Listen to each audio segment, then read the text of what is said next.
तो hello guys, welcome back to my channel HK Official, and yes, I'm finally there with you with lecture number 3 of Engineering Chemistry Unit 1, that is Water Technology. Okay, तो I hope आपने lecture 1 और 2 बहुत अच्छे से कर लिया होगा, and जैसे मैंने अभी post भी डाली थी, so I hope कि आपने revise भी कर लिया होगा वो अच्छे से. तो अगर आपने revise कर लिया है तो ये वाला lecture आपको बहुत easily समझ में आ जाएगा. ओके, एंड यस, इस लेक्चर में बैठने से पहले आप एक पेन और पेपर लेके बैठ जाना, बिकॉज इसके अंदर इतने ज़्यादा रिएक्शंस है ना. बिलीव मी, मैं आपको हर रिएक्शन लर्न कराने की कोशिश करूंगी, लेकिन यस, आपको जब तक आप अपने हाथ से रिएक्शन नहीं लिखोगे ना, that till that time you will not be clear of that reaction. So just आप जब भी रिएक्शन आए तो एक बार या 2 बार उसको मतलब लिख के देख लेना, तो वो आपके दिमाग में रह जाएगा. ठीक है, तो इस लेक्चर में हम पर्टिकुलरली क्या देखने वाले हैं, तो I will try to complete this unit in this lecture. ठीक है, अब ज़्यादा हम इसको नहीं खींचेंगे क्योंकि टाइम फिर मुझे भी नहीं मिलता है एंड आपको भी नहीं मिलता है ज़्यादा लेक्चर्स देखने का एंड बनाने का भी मुझे. सो जस्ट हम क्या करेंगे, मैं ट्राई करूँगी, येस वीडियो थोड़ी लंबी हो सकती है, लेकिन we will try to cover complete concept in this. ठीक है, तो चलो लेक्चर 1 और 2 में हमने 1 में तो बेसिक्स पढ़ लिया था, 2 में हमने आगे के कॉन्सेप्ट्स देख लिए थे. अब जो है हम इसके अंदर इल इफेक्ट्स पढ़ेंगे. ठीक है, बहुत इंपॉर्टेंट मतलब पार्ट है ये इस यूनिट का. इल इफेक्ट्स के अंदर चार जो है इल इफेक्ट्स आ जाते हैं, that is boiler corrosion, priming, foaming, sludge scale and caustic embrittlement. तो ये 4 इल इफेक्ट्स के बारे में हमें पढ़ना है. I will tell you which one is important, what is important and what you have to write in your paper. Then उसके बाद जो है कुछ वाटर प्योरिफिकेशन मेथड्स हैं, जिसके अंदर आयन एक्सचेंज मेथड आ जाता है, जियोलाइट मेथड आ जाता है, एंड जियोलाइट के कुछ न्यूमेरिकल्स हैं. ठीक है, वो भी मैं देखूंगी एंड आपको बताऊंगी क्या क्या है उसके अंदर, which formula you have to use and everything. And last जो है आपका रिवर्स ऑस्मोसिस एंड इलेक्ट्रोडायलिसिस, ये वाला पार्ट हो जाता है. तो बस यही कुछ पार्ट में ये वीडियो डिवाइडेड होगी, and yes you will get covered with the unit after seeing this video. ठीक है, तो जस्ट अब मैं आपसे यही बोलूँगी कि अपना फोकस लेवल जो है वो बढ़ा लीजिए एंड हम अब स्टार्ट करते हैं अब अपने यूनिट के साथ. तो चलिए मतलब ठीक है ना, लेक्चर 1 और 2 का सब कुछ रिवाइज हो गया है तो बहुत अच्छा होगा. एंड अब चलो स्टार्ट करते हैं. तो जैसे मैंने आपको बताया कि हम इसके अंदर इल इफेक्ट्स पढ़ने वाले हैं, तो इल इफेक्ट्स किसके रिलेटेड पढ़ने वाले हैं, तो बॉयलर रिलेटेड. बॉयलर के अंदर जो वाटर होता है ना, उससे रिलेटेड हम इल इफेक्ट्स पढ़ने वाले हैं. तो फर्स्ट है बॉयलर करोजन.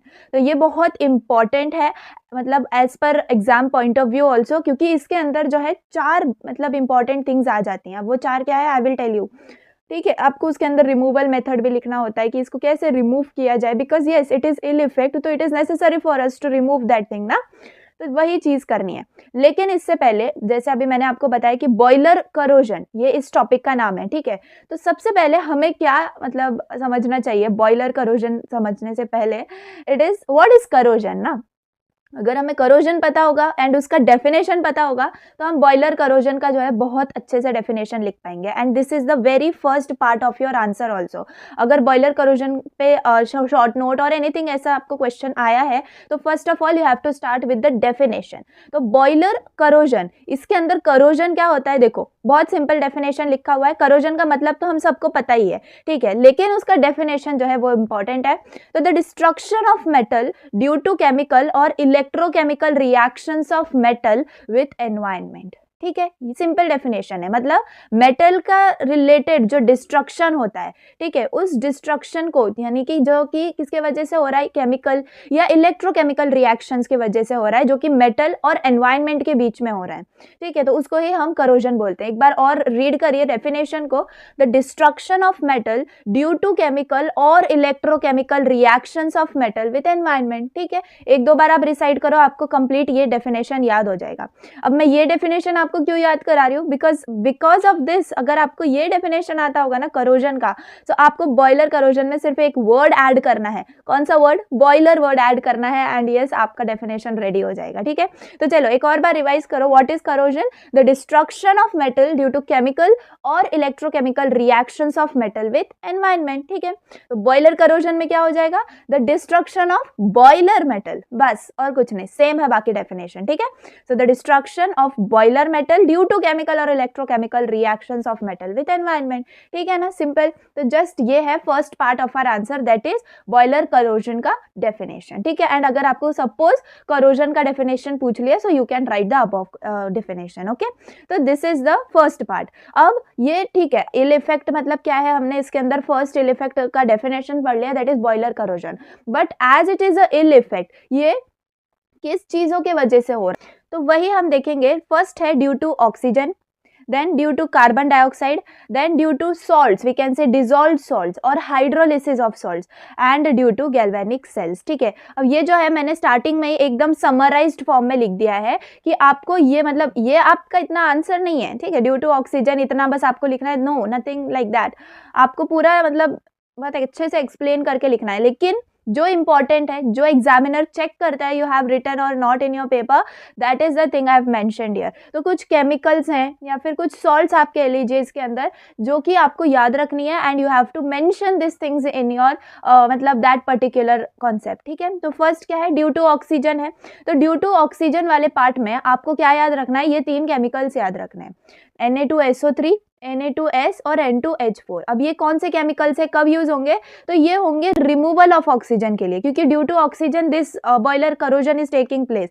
मतलब ऑक्सीजन एक रीजन बन रहा है ना हमारे बॉयलर करोजन का, तो हमें ऑक्सीजन को ही रिमूव करना है, तो दिस केमिकल्स आर यूज्ड। कौन से, Na2SO3, Na2S एंड N2H4। ठीक है, आपके पास पेन पेपर होगा, आप लिख लीजिए, Na2SO3 sodium sulphide, Na2S sodium sulphide, ठीक है, N2H4 हाइड्राजीन। ठीक है, बहुत सिंपल है, जस्ट आपको ये 3 याद रखना है, किस कॉलम में, ड्यू टू ऑक्सीजन। ठीक है, अब ड्यू टू कार्बन डाइऑक्साइड में आपको याद रखना है कार्बोनिक एसिड यानी कि H2CO3। अब ये कैसे फॉर्म होगा, सारे रिएक्शंस हैं आगे, देखिए मतलब ऐसा मत समझिए कि नोट्स में कोई कमी है, नहीं, सब कुछ यहाँ पर है, जस्ट मैं आपको ये समराइज्ड फॉर्म में यूँ दे रही हूँ क्योंकि आपको याद रहे कि हाँ मुझे ये वर्ड ऐड करना है मेरे इस पर्टिकुलर कॉन्सेप्ट के अंदर। ठीक है, तो just due to carbon dioxide का अगर है तो उसमें आपको कार्बोनिक एसिड याद रखना है, आगे देख लेंगे इसका क्या है use. And due to salts, और आप कह लीजिए डिजोल्व सॉल्ट्स जो कि ऑलरेडी वाटर के अंदर प्रेजेंट होती है, तो MgCl2 हो सकती है, FeCl2 एंड ऑल, तो ये सारी सॉल्ट्स आपको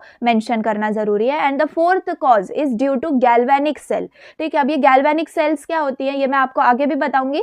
एक मतलब बहुत नॉर्मल सा अगर मैं आपको अभी टच दे दूं तो गैल्वेनिक सेल क्या होती है, जो हमारा बॉयलर है ना उसके जो फिटिंग्स है उसके अंदर गैल्वेनिक सेल्स प्रोड्यूस हो जाते हैं एंड उसके वजह से करोजन होता है। ठीक है, तो जस्ट आपको यही याद रखना है कि ड्यू टू गैल्वेनिक सेल्स। अब इसके अंदर आपको जिंक प्लेट्स याद रखना है। क्यों जिंक प्लेट्स, क्योंकि हम गैल्वेनिक सेल्स ना प्रोड्यूस हो हमारे मेटल फिटिंग्स के अंदर, तो हम उसकी जगह जिंक प्लेट यूज करते हैं, ताकि जिंक प्लेट में क्या होता है, जिंक प्लेट खुद ही करोड हो जाता है and it does not allow the metal to corrode. ठीक है, तो ये सब चीजें हैं, हम आगे देखेंगे। सो आई होप कि आपको इतना समझ में आ गया है कि आपको ऑक्सीजन वाले पार्ट में Na2SO3, Na2S, N2H4 याद रखना है, and due to carbon dioxide के अंदर carbonic acid that is H2CO3 याद रखना है।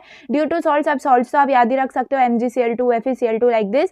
And then due to galvanic cells जो कि हमारे बॉयलर के फिटिंग्स के अंदर प्रेजेंट होते हैं या प्रोड्यूस होते हैं, एंड उसको हम रिमूव करने के लिए और रिप्लेस करने के लिए जिंक प्लेट्स यूज करते हैं। ठीक है, तो ये जो है कुछ 4 रीजंस हैं। अब इनको देखते हैं मतलब एग्जैक्टली पर्टिकुलर एक में हमें क्या लिखना है। ठीक है, तो देखो इस पे 4 to 5 मार्क्स में एक शॉर्ट नोट एक्सपेक्टेड होता है जो कि बॉयलर करोजन के ऊपर आ सकता है आपको। ठीक है, तो आप देख सकते हो प्रीवियस ईयर क्वेश्चंस में भी, तो ये कहीं ना कहीं आपको दिखेगा ही। ठीक है, तो इंपॉर्टेंट है ये। अब जैसे मैंने आपको बताया, first of all you will write the definition. Secondly जो आपको लिखना है कॉजेज, तो due to oxygen, due to carbon dioxide, due to salts and due to galvanic cells. ठीक है, तो आप फर्स्ट में क्या लिखोगे, जो कि है ड्यू टू ऑक्सीजन। तो फर्स्ट ऑफ ऑल हमें वो रिएक्शन दिखानी है जो कि मतलब फॉर्म हो रही है ऑक्सीजन की वजह से, क्या हो रहा है हमारे बॉयलर में वाटर के अंदर। ठीक है, तो सबसे पहले आपको ये याद रखना होगा कि जो आपका बॉयलर जो है ना वो काय से बना है, कौन से मेटल से बना है, तो वो Fe यानी कि आयरन से बना है। ठीक है, तो आयरन के अंदर वाटर है। ठीक है, जो हमारा मेटल है आयरन, तो उसके साथ क्या है, वाटर है उसके अंदर, बॉयलर के अंदर, प्लस जब ऑक्सीजन उसके साथ रिएक्ट हो रहा है। ठीक है, तो ये 3 चीजें आपको याद हो गई, Fe, वाटर एंड ऑक्सीजन। ठीक है, तो बैलेंसिंग हम बाद में देख लेंगे, पहले आप जो है कंपोनेंट्स याद रखिए। रिएक्टेंट साइड में आपको आयरन लेना है, वाटर एंड ऑक्सीजन। ठीक है, आयरन आप समझ सकते हो बॉयलर मेटल में वाटर प्रेजेंट है, एंड जब वो ऑक्सीजन के साथ रिएक्ट हो रहा है, एंड ऑफ कोर्स वो बॉयलर मेटल है ना, या फिर बॉयलर का पूरा एक्सपेरिमेंट है, तो उसको हमें हीट करना जरूरी है। ठीक है, तो जब ये तीनों चीजें हीट होंगी ना, तो क्या फॉर्म होगा, कौन सा कंपाउंड फॉर्म होगा, तो ट्वाइस FeOH ट्वाइस। ठीक है, ये चीज फॉर्म होगी जो कि प्रेसिपिटेट फॉर्म में होगी, प्लस हाफ ऑफ O2 यानी कि अगेन कुछ ऑक्सीजन रिलीज होगा। तो जब ये वापस से कंबाइन होंगे ना, तो हमें क्या मिलने वाला है, रस्ट मिलने वाला है। रस्ट का फॉर्मूला क्या होता है, Fe2O3 डॉट ट्वाइस H2O। ठीक है, तो ये रिएक्शन आपको दिखाना इंपॉर्टेंट है कि due to oxygen which reaction is taking place in our boiler water and जिसके वजह से करोजन हो रहा है। ठीक है, तो रस्ट क्या है, rust is very much responsible for corrosion. तो बस आपको ये रिएक्शन याद रखनी है which is responsible for your rust formation and corrosion. अब हमें इसको रिमूव करना है, तो बहुत ही ज्यादा बेसिक जो फर्स्ट मतलब प्रोसीजर है या फिर स्टेप आप कह लीजिए, तो वो है मैकेनिकल डीएरेशन प्रोसेस। मैकेनिकल डीएरेशन प्रोसेस में क्या होता है, मैकेनिकली हम रिमूव कर देते हैं ऑक्सीजन को फ्रॉम वाटर, तो ये होता है मैकेनिकल डीएरेशन प्रोसेस। तो इसको आप नॉर्मली याद रख लीजिए, जो कि हम ऑक्सीजन में कार्बन डाइऑक्साइड के अंदर भी यूज करेंगे। ठीक है, तो जस्ट आपको इतना याद रखना है। देन मैकेनिकल डीएरेशन प्रोसेस हो गया। अब उसके बाद आपको याद रखना है बाय यूजिंग केमिकल्स। अब जो मैंने केमिकल्स आपको याद कराए थे, है ना, अब आपको सिंपल लगेगा। एंड अगर डायरेक्टली मैं यहाँ पर आती फिर देन आगे तो आपको कंफ्यूज हो जाता। तो जस्ट आपको ऐसे ही याद रखना है, क्या आप कौन से केमिकल्स यूज हो रहे हैं, वो थोड़ा सा रिएक्शन लिखना है। बिलीव मी, रिएक्शन बहुत ईजी, आपको अभी याद हो जाएगा। Just keep your mind focused.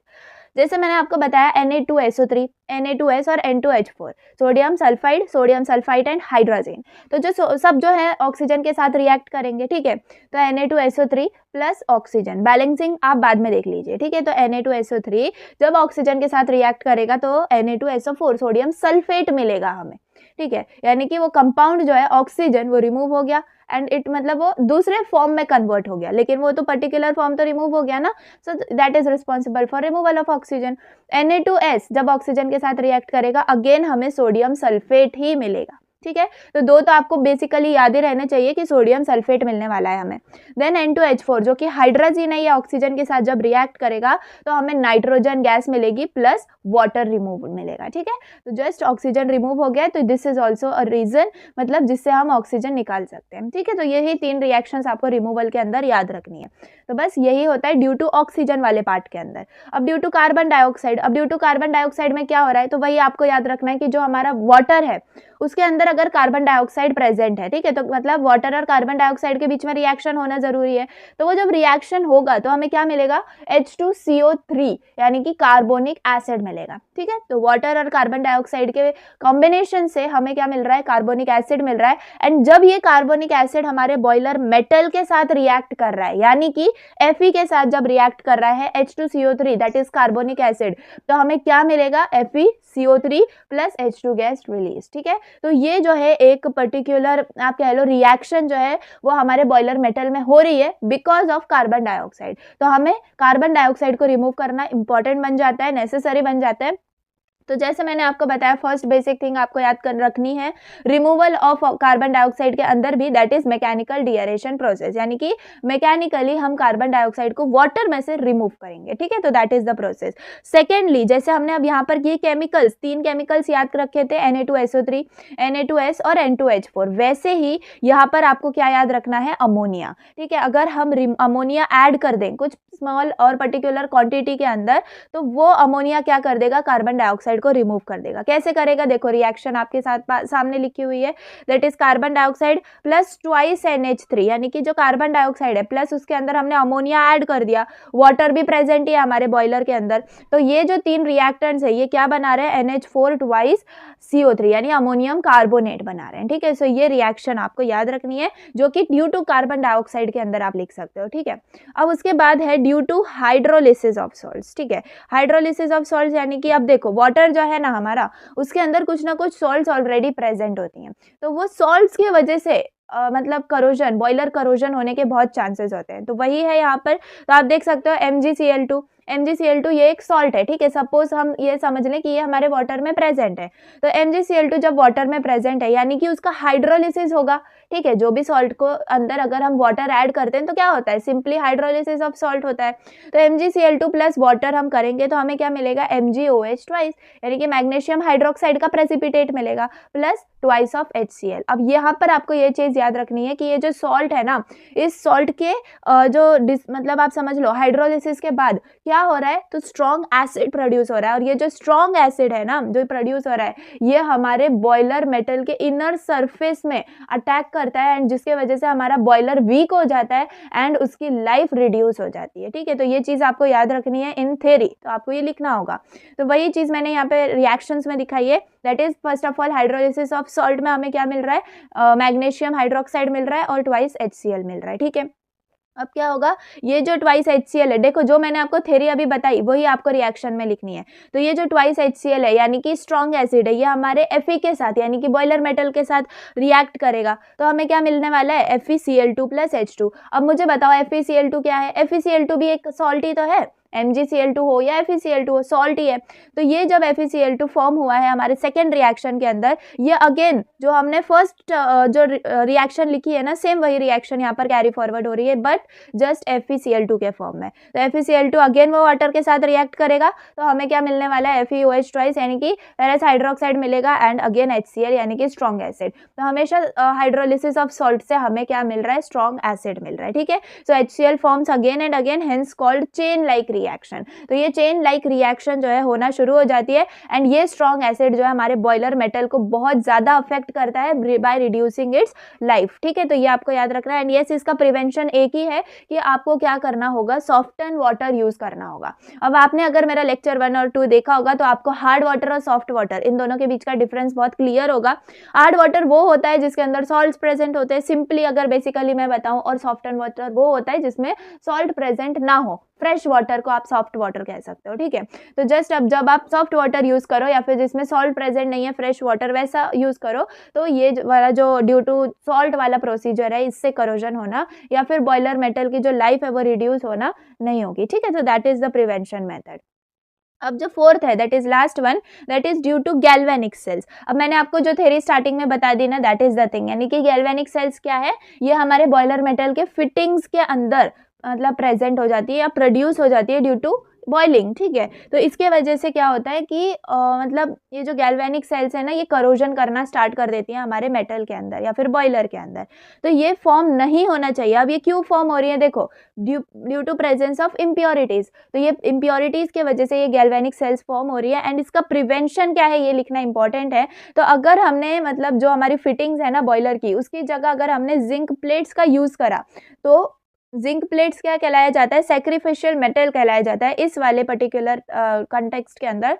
क्यों, क्योंकि जिंक जो है वो खुद अपने आप को करोड कर देता है एंड बचा लेता है किसको, मेटल को। तो मतलब वो खुद अपना सैक्रिफाइस कर देता है एंड मतलब और करोजन होने से मेटल बॉयलर के अंदर रोक देता है।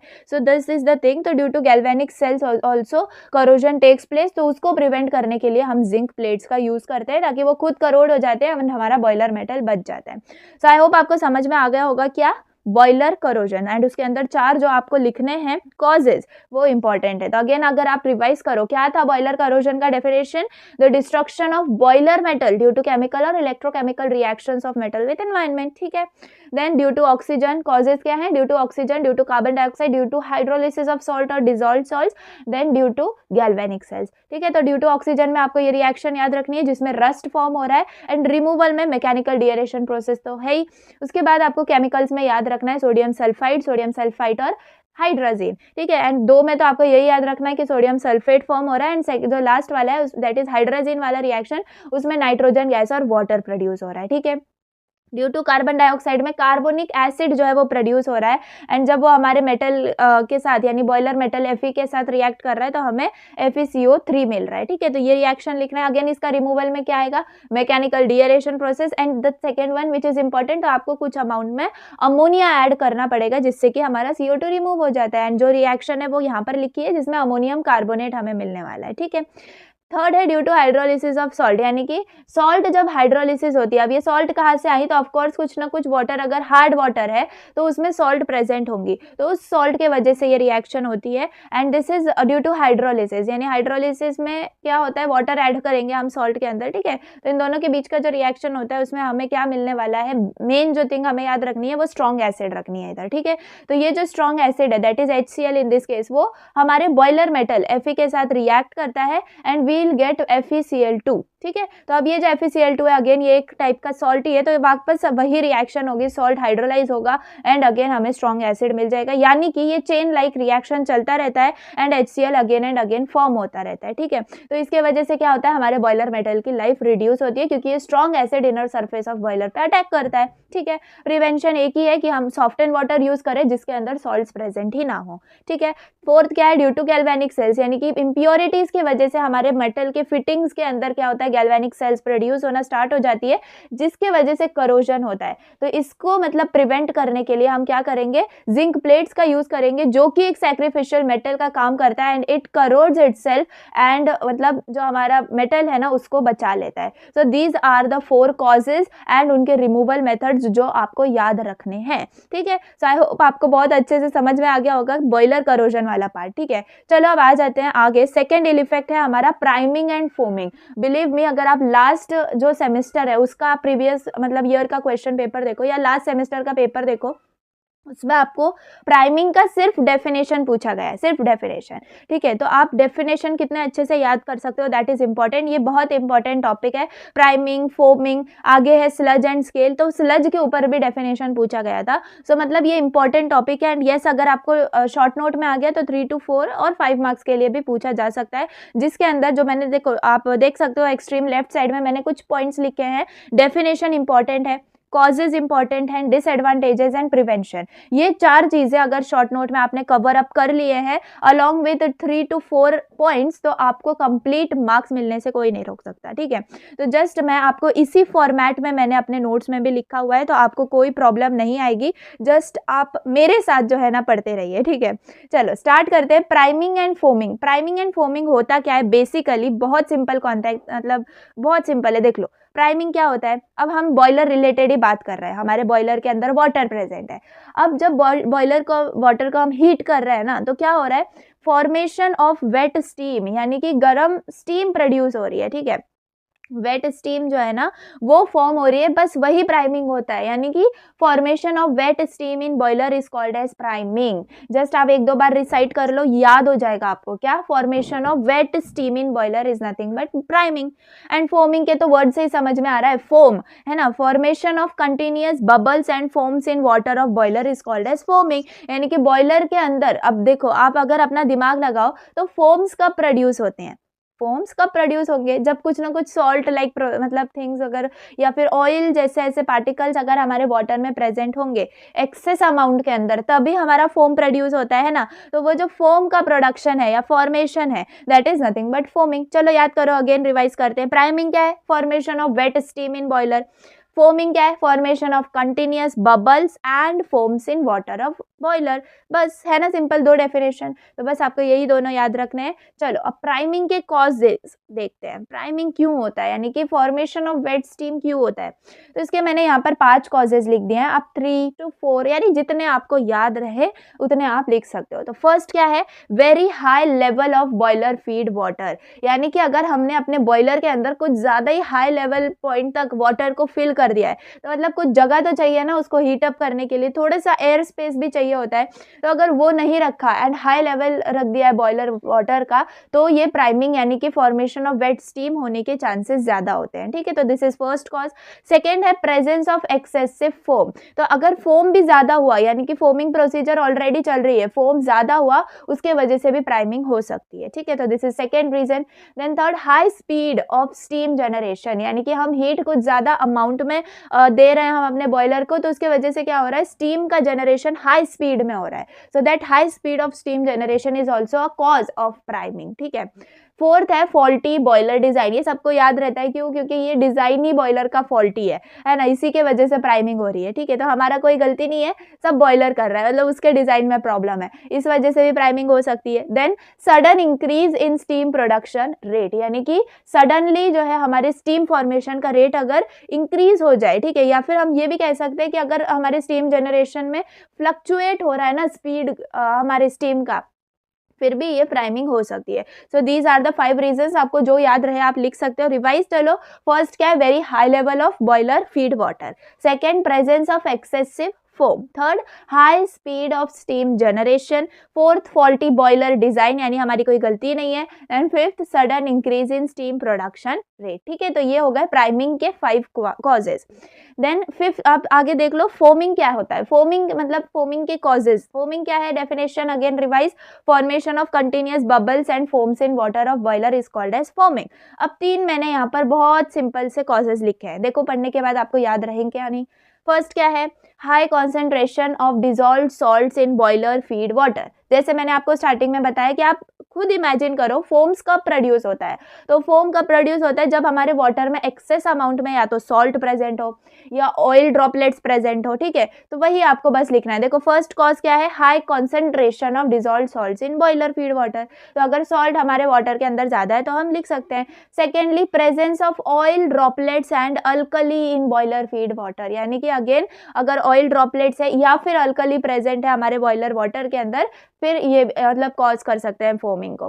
थर्ड कॉज क्या है, presence of finally dispersed suspended materials, यानी कि कुछ डिस्पर्स्ड फाइनली मटेरियल्स अगर हमारे वाटर में प्रेजेंट है, so they can also be the reason for foaming. तो ये हो गए 3 causes of foaming. So I hope आपको समझ में आ गए होंगे प्राइमिंग के और फोमिंग के कॉजेज। तो जो हमारा जैसे मैंने यहाँ पे लिखा था डेफिनेशन कॉजेज, तो 2 पार्ट तो हो गए हमारे आंसर के। चलो थर्ड पार्ट यानी डिसएडवांटेजेस में आते हैं। अब डिसएडवांटेजेस में आप प्राइमिंग एंड फोमिंग का टुगेदर लिख सकते हो। ठीक है, मैंने भी वैसे ही लिखा है, 4 पॉइंट्स लिखे हैं जिसमें प्राइमिंग एंड फोमिंग दोनों को कवर किया है। ठीक है, इनके ज्यादा मार्क्स नहीं होते हैं, 1 ही मार्क्स होता है, तो उसमें ज्यादा लिखने की भी जरूरत नहीं है, तो आप याद रख सकते हो कैसे। फर्स्ट है, because of foaming actual height of water column can not be judged well. ठीक है, आप इमेजिन करो जब आपके वाटर के सरफेस के ऊपर अगर फोम्स क्रिएट हो रहे हैं, ठीक है, तो वो फोम्स क्या कर देंगे, हमारे एक्चुअल हाइट ऑफ वाटर को मतलब कहीं ना कहीं छुपा देंगे, है ना। तो वो हम एक्चुअल जो वाटर की लेंथ है, हाइट है, वो हम जज नहीं कर पाएंगे accurately. So this is the first disadvantage कि because of foaming actual height of water column can not be judged well. ठीक है, सेकेंड, बिकॉज ऑफ प्राइमिंग। ठीक है, यानी प्राइमिंग क्या होता है, again revise, formation of wet steam in boiler. तो because of priming the salt present in the droplets enter in the parts of machinery, thereby decreasing the life of machinery. ठीक है, imagine priming मैंने बताया आपको क्या है, formation of wet steam, यानी कि ये वेट स्टीम है, तो ये क्या कर रही है, अगर इस मतलब हमारे वाटर के अंदर सॉल्ट्स प्रेजेंट होंगे ना, तो ये सॉल्ट्स मतलब प्राइमिंग के वजह से क्या हो जाएंगे, हमारे बॉयलर के मेटल के अंदर पेनिट्रेट हो जाएंगे एंड ये पार्ट्स को क्या कर देंगे, डिस्टर्ब कर देंगे, है ना, तो decreasing the life of machinery. तो ये भी एक अगेन डिसएडवांटेजेस है। देन थर्ड क्या है, foaming causes wet steam formation. Again foaming भी एक रीजन हो सकता है हमारी प्राइमिंग का, है ना, हमने कॉजेज में ही देख लिया है। देन चांसेस ऑफ करोजन, यानी कि इन प्राइमिंग और फोमिंग के वजह से करोजन के चांसेस बहुत ज्यादा बढ़ जाते हैं। तो ये 4 डिसएडवांटेजेस है जो आपको याद रखनी है। चलो रिवाइज करते हैं। फर्स्ट क्या है, because of foaming actual height of water column can not be judged well. Second, because of priming, the salts present in droplet enter in the parts of machinery, thereby decreasing life of machinery. Then foaming causes wet steam formation. Then chances of corrosion. ठीक है, so I hope आपको ये disadvantages भी clear होंगी. Then come to prevention method. यानी कि अब ये last part of our answer है। डेफिनेशन लिख दिए, कॉजेज लिख दिए, डिसएडवांटेजेस लिख दिए। नाउ प्रिवेंशन भी मेथड्स हमें देने पड़ेंगे, है ना। तो प्रिवेंशन में देखो, प्राइमिंग के अंदर मैंने क्या लिखा है, priming can be avoided by first क्या, फिटिंग मैकेनिकल स्टीम प्यूरिफायर्स, यानी कि सब कुछ स्टीम के वजह से हो रहा है ना, तो हम क्या कर देंगे, मैकेनिकल फिटिंग ऐसे डाल देंगे हम अपने बॉयलर मेटल के अंदर जो कि स्टीम को प्यूरिफाई करती रहे, है ना। तो fitting mechanical steam purifiers first हो जाएगा prevention method. Second, avoiding rapid change in steaming rate, है ना, जैसे कि ऊपर देखा था कॉजेज में क्या हो रहा है, first of all sudden increase हो रहा है स्टीम के अंदर। Then high speed of steam generation भी है, यानी कि सब स्टीम जनरेशन की स्पीड के वजह से हो रहा है, तो हम क्या कर देंगे, अवॉइड करेंगे उस रैपिड चेंज को, है ना, स्टीमिंग रेट के रैपिड चेंज को अवॉइड कर देंगे। Then third, maintaining low water levels in the boiler by use of soft and water. Soft and water का यूज करके हम क्या करेंगे, अपने बॉयलर वाटर के जो थोड़ा लेवल है ना उसको भी नीचे रखेंगे, जो कि हमारा फर्स्ट कॉज था देखो प्राइमिंग का, कि हम क्या कर दे रहे हैं, very high level of boiler feed water को फीड कर दे रहे हैं, है ना। तो बॉयलर में जो वाटर है उसको हम थोड़ा कम लो लेवल पर रखेंगे and also by using soft and water भी हम क्या कर सकते हैं, प्राइमिंग को प्रिवेंट कर सकते हैं या अवॉइड कर सकते हैं। Then foaming can be avoided by, अब यहाँ पर 2 आपको केमिकल्स याद रखने होंगे, फोमिंग रिलेटेड 2 केमिकल्स याद रखने होंगे। फर्स्ट होगा कैस्टर ऑयल एंड सेकेंड क्या होगा हमारा सोडियम एल्यूमिनेट, ठीक है। तो कैस्टर ऑयल क्यों यूज़ होगा, तो एडिंग, ये एक एंटी फोमिंग केमिकल की तरह यूज़ होता है, तो इसके वजह से फोमिंग नहीं होगी हमारे वाटर के अंदर। So adding anti foaming chemical like castor oil, then removing oil from boiler water by adding compounds like sodium aluminate. यानी कि ऑयल भी एंड ऑयल एंड अल्कली जैसे हमने देखा कॉजेज ऑफ फोमिंग, तो उस ऑयल को रिमूव करने के लिए हम क्या करेंगे, कुछ पर्टिकुलर अमाउंट के अंदर सोडियम एल्यूमिनेट जो है वो ऐड कर देंगे, है ना। तो ये भी हो जाता है फोमिंग के लिए। तो प्रिवेंशन ऑफ प्राइमिंग में fitting mechanical steam purifiers, avoiding rapid changing steaming rate, maintaining low water level in the boiler by use of soften water, ठीक है। फोमिंग के लिए adding anti foaming chemical like castor oil and removing oil from boiler water by adding compounds like sodium aluminate. तो आपको foaming में क्या याद रखना है, कैस्टर ऑयल और sodium aluminate. So I hope कि प्राइमिंग एंड फोमिंग भी आपको बहुत अच्छे से समझ में आ गया होगा, ठीक है। चलो अब आगे बढ़ते हैं थर्ड इल इफेक्ट के ऊपर, जिसमें हम स्लज एंड स्केल देखेंगे, ठीक है। तो चलो अब मैंने बॉयलर करोजन के ऊपर और प्राइमिंग एंड फोमिंग के ऊपर ज़्यादा टाइम दे दिया ताकि आप अच्छे से समझ पाओ एक्चुअली हमें लिखना क्या है। अब आगे का थोड़ा फास्ट ले लेते हैं ताकि अभी बहुत आगे है कंटेंट जो कि हमें कवर करना है इसी वीडियो के अंदर, तो बस चलिए इसीलिए चलो स्टार्ट करते हैं अब स्लज एंड स्केल। इसके अंदर भी ज़्यादा कुछ नहीं है। स्लज में क्या होगा, आपको जैसे मैंने आपको बताया कि डेफिनेशन इंपॉर्टेंट है, लास्ट ईयर स्लज का भी डेफिनेशन आया हुआ है। तो स्लज में आप कैसे याद रखोगे, देखो, द लूज और slimy PPT in boiler water, ठीक है। क्या याद रखोगे, द लूज और slimy PPT in boiler water. अब यहाँ पर मैंने कैसे लिखा है, loose slimy mass of salt precipitated in boiler water is sludge.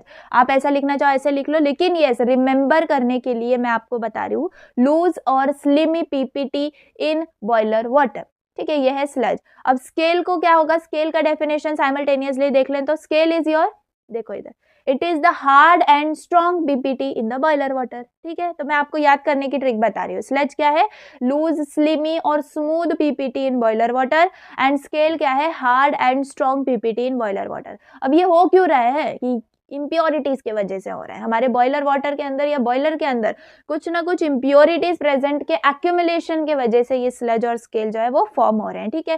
तो बस इनका भी हमें वही चीजें लिखनी है, prevention, disadvantage and then some causes, अगर आपको याद है वो लिख दो, अदरवाइज डेफिनेशन, ठीक है। तो स्लज देखो, जैसे मैंने यहाँ लिखा है, loose slimy mass of salt precipitated in boiler water is the sludge, then this is formed in cooler portion of boiler, ठीक है। आपको देखो स्लज और स्केल के बीच में डिफरेंस भी आ सकता है, तो यही नोट्स को आप रेफर करके डिफरेंस भी लिख सकते हो, ठीक है। तो आपको फर्स्ट डिफरेंस तो आपका डेफिनेशन हो जाएगा। सेकंड, स्लज जो है ये कूलर पोर्शन ऑफ बॉयलर में फॉर्म होती है, और स्केल जो है वो हॉटर पोर्शन ऑफ बॉयलर में फॉर्म होती है ना, सिंपल याद रहेगा।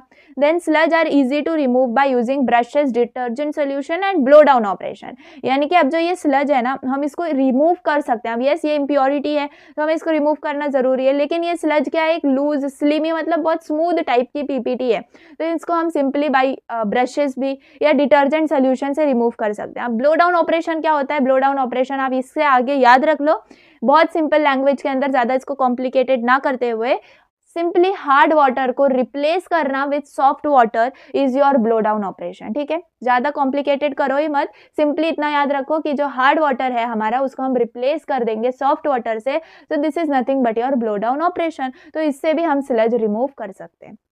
तो ये होगा कुछ डेफिनेशन के अंदर ही parts. Then disadvantages, disadvantages of sludge में क्या आएगा, they tend to waste some portion of heat, ठीक है। अब ये स्लज फॉर्म जो हो रही है ना, ये हमारे सरफेस ऑफ बॉयलर के ऊपर फॉर्म होता है, स्लज होने दो या स्केल होने दो, ये इनर सरफेस ऑफ बॉयलर में फॉर्म होती है। इसके वजह से क्या होता है, अब हम जब भी बॉयलर को हीट कर रहे हैं, उसको पर्टिकुलर अमाउंट में हीट दे रहे हैं ना, तो कुछ ना कुछ पोर्शन हमारी हीट का ये इन स्लज और स्केल के अंदर जो है ना वेस्ट हो जाता है। सो ये एक डिसएडवांटेजेस है कि they tend to waste some portion of heat. Second, excessive sludge formation disturbs working of boiler and sometimes may choke up the pipe. Again देखो impurity की तरह ही अगर आप इसको इमेजिन करो तो आप सब अपने मन से लिख सकते हो। अगर ज़्यादा स्लज अगर हमारा फॉर्म हो गया है बॉयलर वाटर के अंदर, तो क्या कर देगा, ये हमारे बॉयलर की वर्किंग को डिस्टर्ब करेगा, ठीक है। अगर आप चाहो तो इसको एक पॉइंट बना लो, थर्ड पॉइंट में आप लिख सकते हो कि this sludge also choke up the pipes in boiler, है ना, तो चोक कर सकता है ना वो पाइप को हमारे बॉयलर के अंदर, तो वह भी एक डिसएडवांटेज है। Then sludge reduces water flow rate in the boiler, of course water flow rate को भी वो अफेक्ट करता है। तो ये तीन डिसएडवांटेज हैं जो आप याद रख सकते हो। अब प्रिवेंशन, प्रिवेंशन के अंदर क्या है, use of water containing very low quantity of total dissolve solids, और सॉल्ट्स आप कह सकते हो, जिसके अंदर कम सॉल्ट्स हो, जिसके अंदर कम सॉलिड्स प्रेजेंट हो डिजॉल्व, वो आपको वैसा वाटर यूज करना है, ठीक है।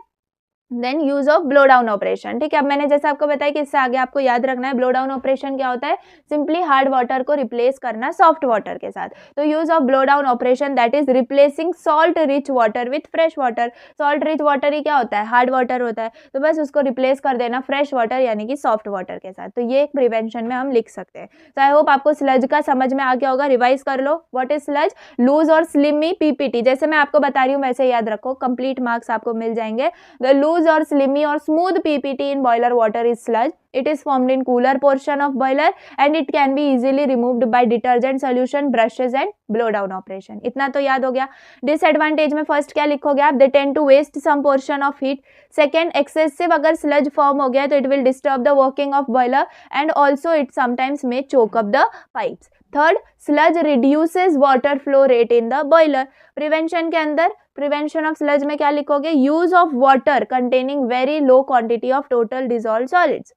Then use of blow down operation, जिसमें हम हार्ड वाटर को सॉफ्ट वाटर से रिप्लेस कर देंगे। तो ये हो गया पूरा स्लज का पार्ट। चलो अब स्केल केस में आते हैं। स्केल जैसे मैंने आपको बताया, it is the hard and strong PPT.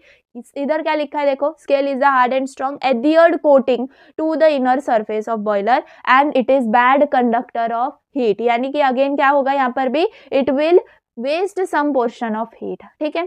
It is the main source of boiler trouble. तो ये जो स्केल है ना, ये हार्ड है, स्ट्रॉन्ग है, तो ये बहुत ज़्यादा ट्रबल फॉर्म कर देती है हमारे बॉयलर के अंदर। अब ये जो कॉजेज है ना स्केल के, ये बहुत इंपॉर्टेंट है and believe me last question paper आप देखो तो सिर्फ ये 4 कॉजेज 4 मार्क्स के लिए आए थे, ठीक है। तो बस आपको इतना याद रखना है। कौन से 4 कॉजेज हैं देखो, decomposition of bicarbonates, hydrolysis of magnesium salts, presence of silica, decreased solubility of calcium sulphate, ठीक है।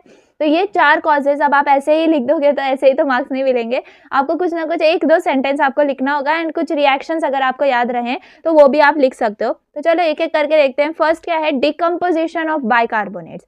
डिकम्पोजिशन ऑफ बाइकार्बोनेट से क्या समझ में आ रहा है हमें, देखो अब हम बॉयलर से रिलेटेड ही बात कर रहे हैं। तो एट हाई टेम्परेचर बाइकार्बोनेट क्या हो जाते हैं, डीकम्पोज हो जाते हैं, यानी कि जब हम हीट कर रहे हैं ना हमारे बॉयलर को, तो टेम्परेचर हाई की वजह से क्या होता है, हमारे जो बाइकार्बोनेट्स प्रेजेंट होंगे ना वाटर के अंदर, वो डीकम्पोज हो जाते हैं एंड क्या फॉर्म करते हैं, sticky water insoluble material form करते हैं, ठीक है। तो अगर आपको रिएक्शन लिखनी है तो आप कैसे लिख सकते हो, कैल्शियम बाइकार्बोनेट अगर मैं एग्जाम्पल लूँ, ठीक है, तो आप लिख सकते हो अगर आपके पास पेन पेपर है, कैल्शियम बाइकार्बोनेट यानी कि CaHCO3 ट्वाइस, ये आपके रिएक्टेंट साइड में है, तो आप एरो करिए, प्रोडक्ट साइड में आपको क्या मिलेगा, कैल्शियम कार्बोनेट मिलेगा, ठीक है, जो कि डिकम्पोजिशन में मिल रहा है हमें, तो वो एक मतलब प्रेसिपिटेट फॉर्म में आप समझ लो, calcium carbonate plus water and plus carbon dioxide gas release हो जाएगी। तो मतलब ये क्या बता रहा है कि डिकम्पोजिशन ऑफ बाइकार्बोनेट होता है एट हाई टेम्परेचर। तो ये क्या है, बिकॉज ऑफ स्केल फॉर्मेशन, ठीक है, तो ये भी एक कॉज हो जाता है एक स्केल फॉर्मेशन का।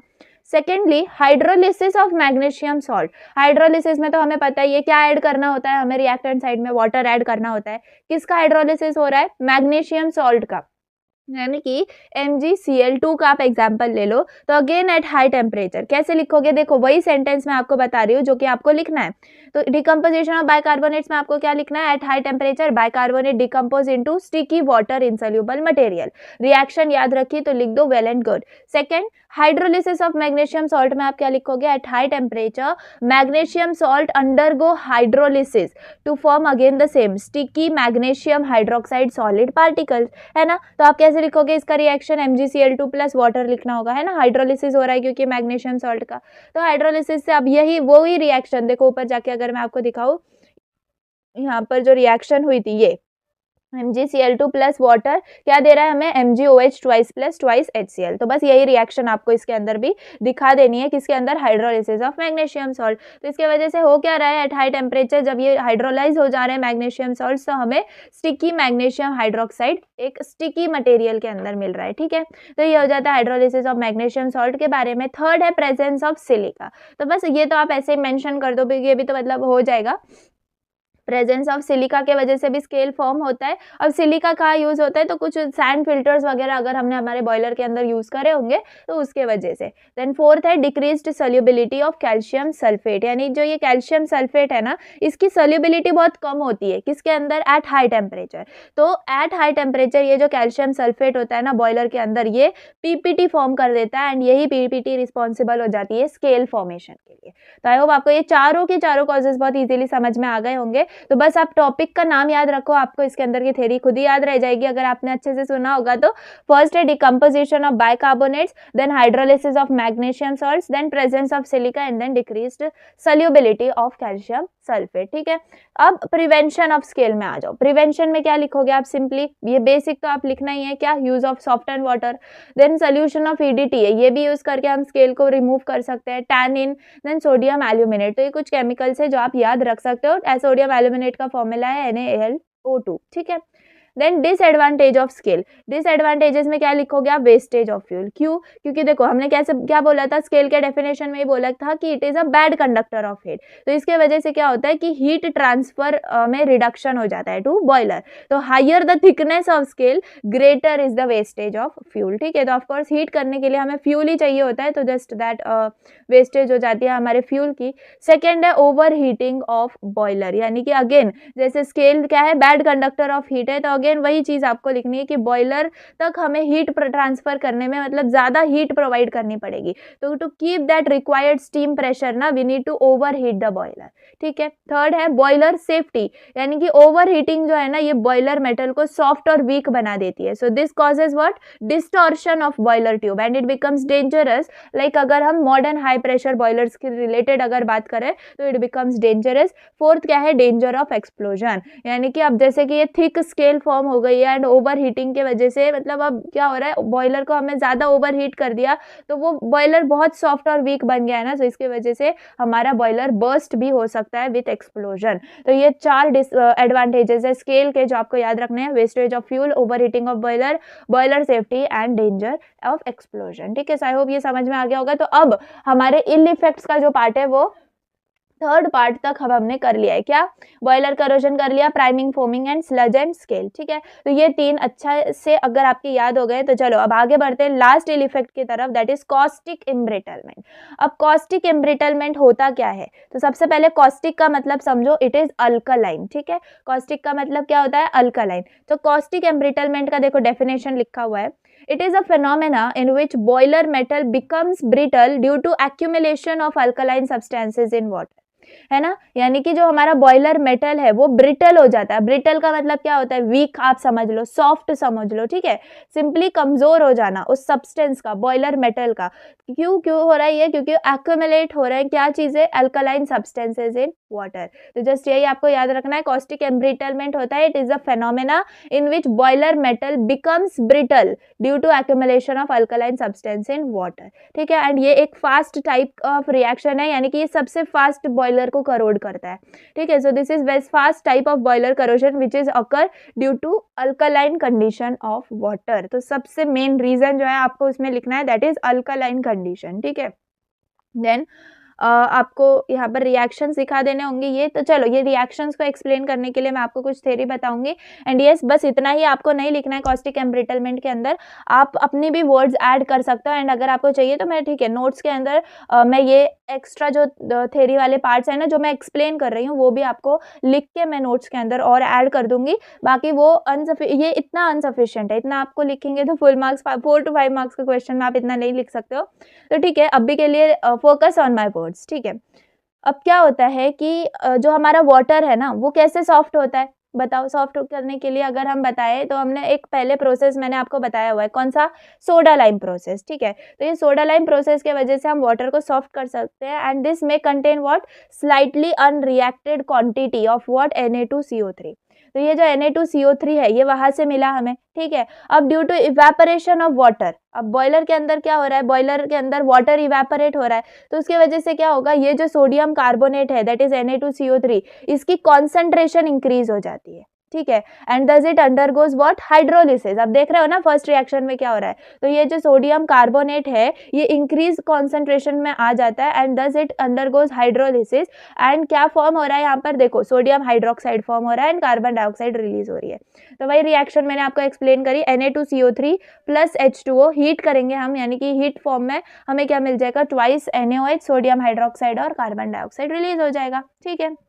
अब दिस फॉर्मेशन ऑफ NaOH क्या करेगा, it makes water highly alkaline और वी कैन से कॉस्टिक। तो ये जो NaOH फॉर्म हुआ है ना, इसी के वजह से हमारा वाटर अल्कलाइन बन जाता है ना। अल्कलाइन यानी कि अब यहाँ पर हम क्या बोलेंगे, उसको कॉस्टिक बोलेंगे, ठीक है। तो आपको ये सेंटेंस याद रखना है। चलो अगेन मैं आपको रीड करके बताऊँ क्या आपको लिखना है कि water soften by soda lime process it may contain slight unreacted quantity of what, Na2CO3, ठीक है। Due to evaporation of water in boiler, concentration of this sodium carbonate increases and thus it undergoes hydrolysis to form sodium hydroxide in the boiler, and then आपको ये first reaction जो है ये mention करनी होगी, ठीक है। एंड देन आप क्या लिखोगे, this formation of NaOH makes water highly alkaline और कॉस्टिक, ठीक है। यहाँ तक क्लियर है। अब देखो द वाटर कंटेनिंग NaOH, यानी कि अब उस वाटर के अंदर NaOH है, तो अब क्या होगा, ये पेनिट्रेट कर देगा हमारे बॉयलर के इनर सरफेस के अंदर, ठीक है। अब इसमें क्या होगा, कैपिलरी एक्शन वगैरह होगा, तो ये आप लिख सकते हो। फिर वाटर क्या होगा, देखो इवेपोरेट हो रहा है, as a result NaOH is present, concentrated NaOH present है, इसके वजह से वाटर इवेपोरेशन का भी मतलब रेट इंक्रीज हो जाता है, ठीक है। तो ये सोडियम फेरेट क्या है, देखो आप नीचे जो है वो वाला अब रिएक्शन आप रेफर करो, sodium ferrate. So this causes embrittlement of boiler part, particularly stressed parts like bends, joints, rivets and all. तो ये जो है आप एक मतलब एक ऐसा थ्योरी लिख सकते हो जिसमें सोडियम फेरेट फॉर्म हो रहा है because of high concentration of NaOH, ठीक है। तो यहाँ पर आप क्या करोगे, देखो यही रिएक्शन, जैसे कि फर्स्ट रिएक्शन में हमें NaOH मिला, अब आपको उस NaOH को क्या करना है, रिएक्ट, देखो अब बॉयलर मेटल है तो Fe होगा, आयरन होगा, तो आयरन के साथ जब ये NaOH रिएक्ट कर रहा है तो ऑक्सीजन के प्रेजेंस में क्या होगा, हमें सोडियम फेरेट मिलेगा, यानी कि NaFeO2, ठीक है, प्लस H2 गैस रिलीज हो जाएगी। तो ये रिएक्शन लिखना इंपॉर्टेंट है, ठीक है। तो बस आपको इतना लिखना होगा। एंड अगर आपको कॉजेज लिखने हैं तो मैं आपको कॉजेज भी बता दूं। फर्स्ट क्या होगा, high tensile stress in the metal, तो अगर टेंसाइल स्ट्रेस हाई है हमारे मेटल के अंदर तो कॉस्टिक एम्ब्रिटलमेंट होने के चांसेस बढ़ जाते हैं। लीकेजेस है अगर हमारे जॉइंट्स के अंदर फिर भी होगा। Then presence of sodium hydroxide, यानी कि अभी अगर सोडियम हाइड्रोक्साइड जो NaOH हमने फॉर्म किया अगर ये ऑलरेडी प्रेजेंट है हमारे बॉयलर वाटर के अंदर फिर भी ये हो सकता है ना। तो बस आपको इतना लिखना है कॉजेस के अंदर, कुछ ज़्यादा इसके अंदर है नहीं, थ्योरी पार्ट ज़्यादा है एंड बस ये 2 रिएक्शंस है तो इतना मैंने लिखा नहीं, लेकिन ये इस नोट्स के अंदर मैं आपको ये पूरा लिख के जो है ना ये इसको एक्स्ट्रा मैं दे दूंगी, ठीक है। तो जस्ट आपको इतना याद रखना है। सो आई होप कॉस्टिक एम्ब्रिटलमेंट आपको अच्छे से समझ में आ गया होगा। तो चलो अब आगे बढ़ते हैं एंड यस अब हमारा जो वो वाला पार्ट है ना किसका, इल इफेक्ट्स का, वो कंप्लीट होता है, ठीक है। तो चलो अब कॉस्टिक एम्ब्रिटलमेंट के बारे में अगर मैं आपको मतलब और मतलब नॉलेज दूँ तो आप क्या कर सकते हो, मैं नोट्स में आपको प्रोवाइड कर दूंगी। क्या कॉस्टिक एम्ब्रिटलमेंट के अंदर आपने जैसे मैंने कॉजेज बताए वो आप लिखना, थ्योरी पार्ट तो मैंने आपको बता ही दिया, एक्सप्लेन कर दिया है। उसमें आपको ये 2 रिएक्शंस जो है लिखना ज़रूरी है क्योंकि एग्जामिनर 2 रिएक्शंस ही देखेगा कॉस्टिक एम्ब्रिटलमेंट के। And then to avoid also, अब कॉस्टिक एम्ब्रिटलमेंट है तो कुछ प्रिवेंशन मेथड अगर आपको कभी पूछ लिया तो आप क्या लिखोगे कॉस्टिक एम्ब्रिटलमेंट में, तो आपको सबसे पहले ये याद रखना है कि आप सोडियम फोस्फेट यूज़ कर सकते हो, ठीक है। अब ये सब चीज़ें मैं नोट्स में मतलब प्रोवाइड करने वाली थी लेकिन ये हर कोई नोट्स नहीं ले पाएगा, इसीलिए मैं आपको बता रही हूँ, आप लिख कर ले सकते हो। अगर आपको कॉस्टिक एम्ब्रिटलमेंट को प्रिवेंट करना है तो क्या यूज़ करोगे, आप सोडियम फोस्फेट यूज़ करोगे, ठीक है। तो ये सोडियम फोस्फेट यूज़ करने से ये जो मतलब फॉर्मेशन है ना इसमें थोड़ा कम अमाउंट हो जाता है इसका फॉर्मेशन का। एंड अगर हम टैनिन और लिग्निन को बॉयलर वाटर में ऐड कर दें फिर भी ये क्या कर देगा, ये ब्लॉक कर देगा क्या, हमारे माइनर जो क्रैक्स प्रेजेंट होंगे ना बॉयलर वाटर के उसको मतलब फुलफिल कर देगा, जिसके वजह से ये NaOH एंड ये जो चीज़ें हैं ना ये सब पेनिट्रेट नहीं कर पाएंगी हमारे बॉयलर मेटल के अंदर, ठीक है। तो बस आपको यही याद रखना है, एडजस्ट करेंगे हम pH को बॉयलर फीड वाटर के 8 to 9 के बीच में, तो वो भी एक प्रिवेंशन मेथड हो जाता है। सो आई होप कि कॉस्टिक एम्ब्रिटलमेंट के बारे में मैंने आपको कंप्लीट नॉलेज दे दी है। तो बस आपको अब क्या करना है, इसके ऊपर आप क्या करो, अब मतलब अभी वीडियो स्टॉप करके इसके ऊपर अपना आंसर जो है वो बना लो, ठीक है। तो आपके लिए ईजी हो जाएगा उसको पढ़ना।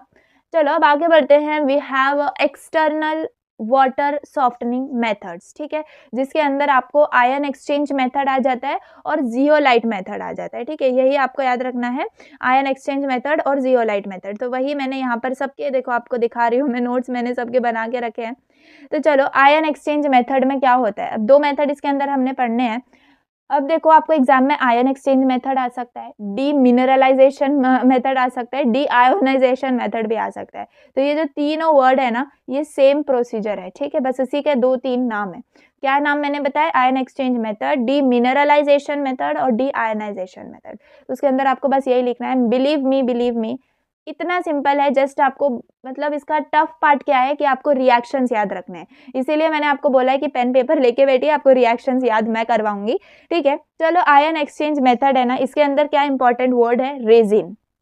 अब ये रेजिन क्या होगा, तो ये मतलब 2 रेजिन्स इसके अंदर यूज होते हैं, जो कि यूज होते हैं टू सॉफ्टन द वाटर, ठीक है। पहले हमें वाटर को सॉफ्टन करना होगा। अब देखो, याद रखो हम क्या पढ़ रहे हैं, एक्सटर्नल वाटर सॉफ्टनिंग मेथड, यानी कि सिंपल लैंग्वेज के अंदर वाटर प्यूरिफाइंग मेथड्स हम पढ़ रहे हैं, ठीक है। तो वही आपको याद रखना है। तो इसके अंदर, इस आयन एक्सचेंज मेथड के अंदर आपको रेजिन्स यूज करने होंगे।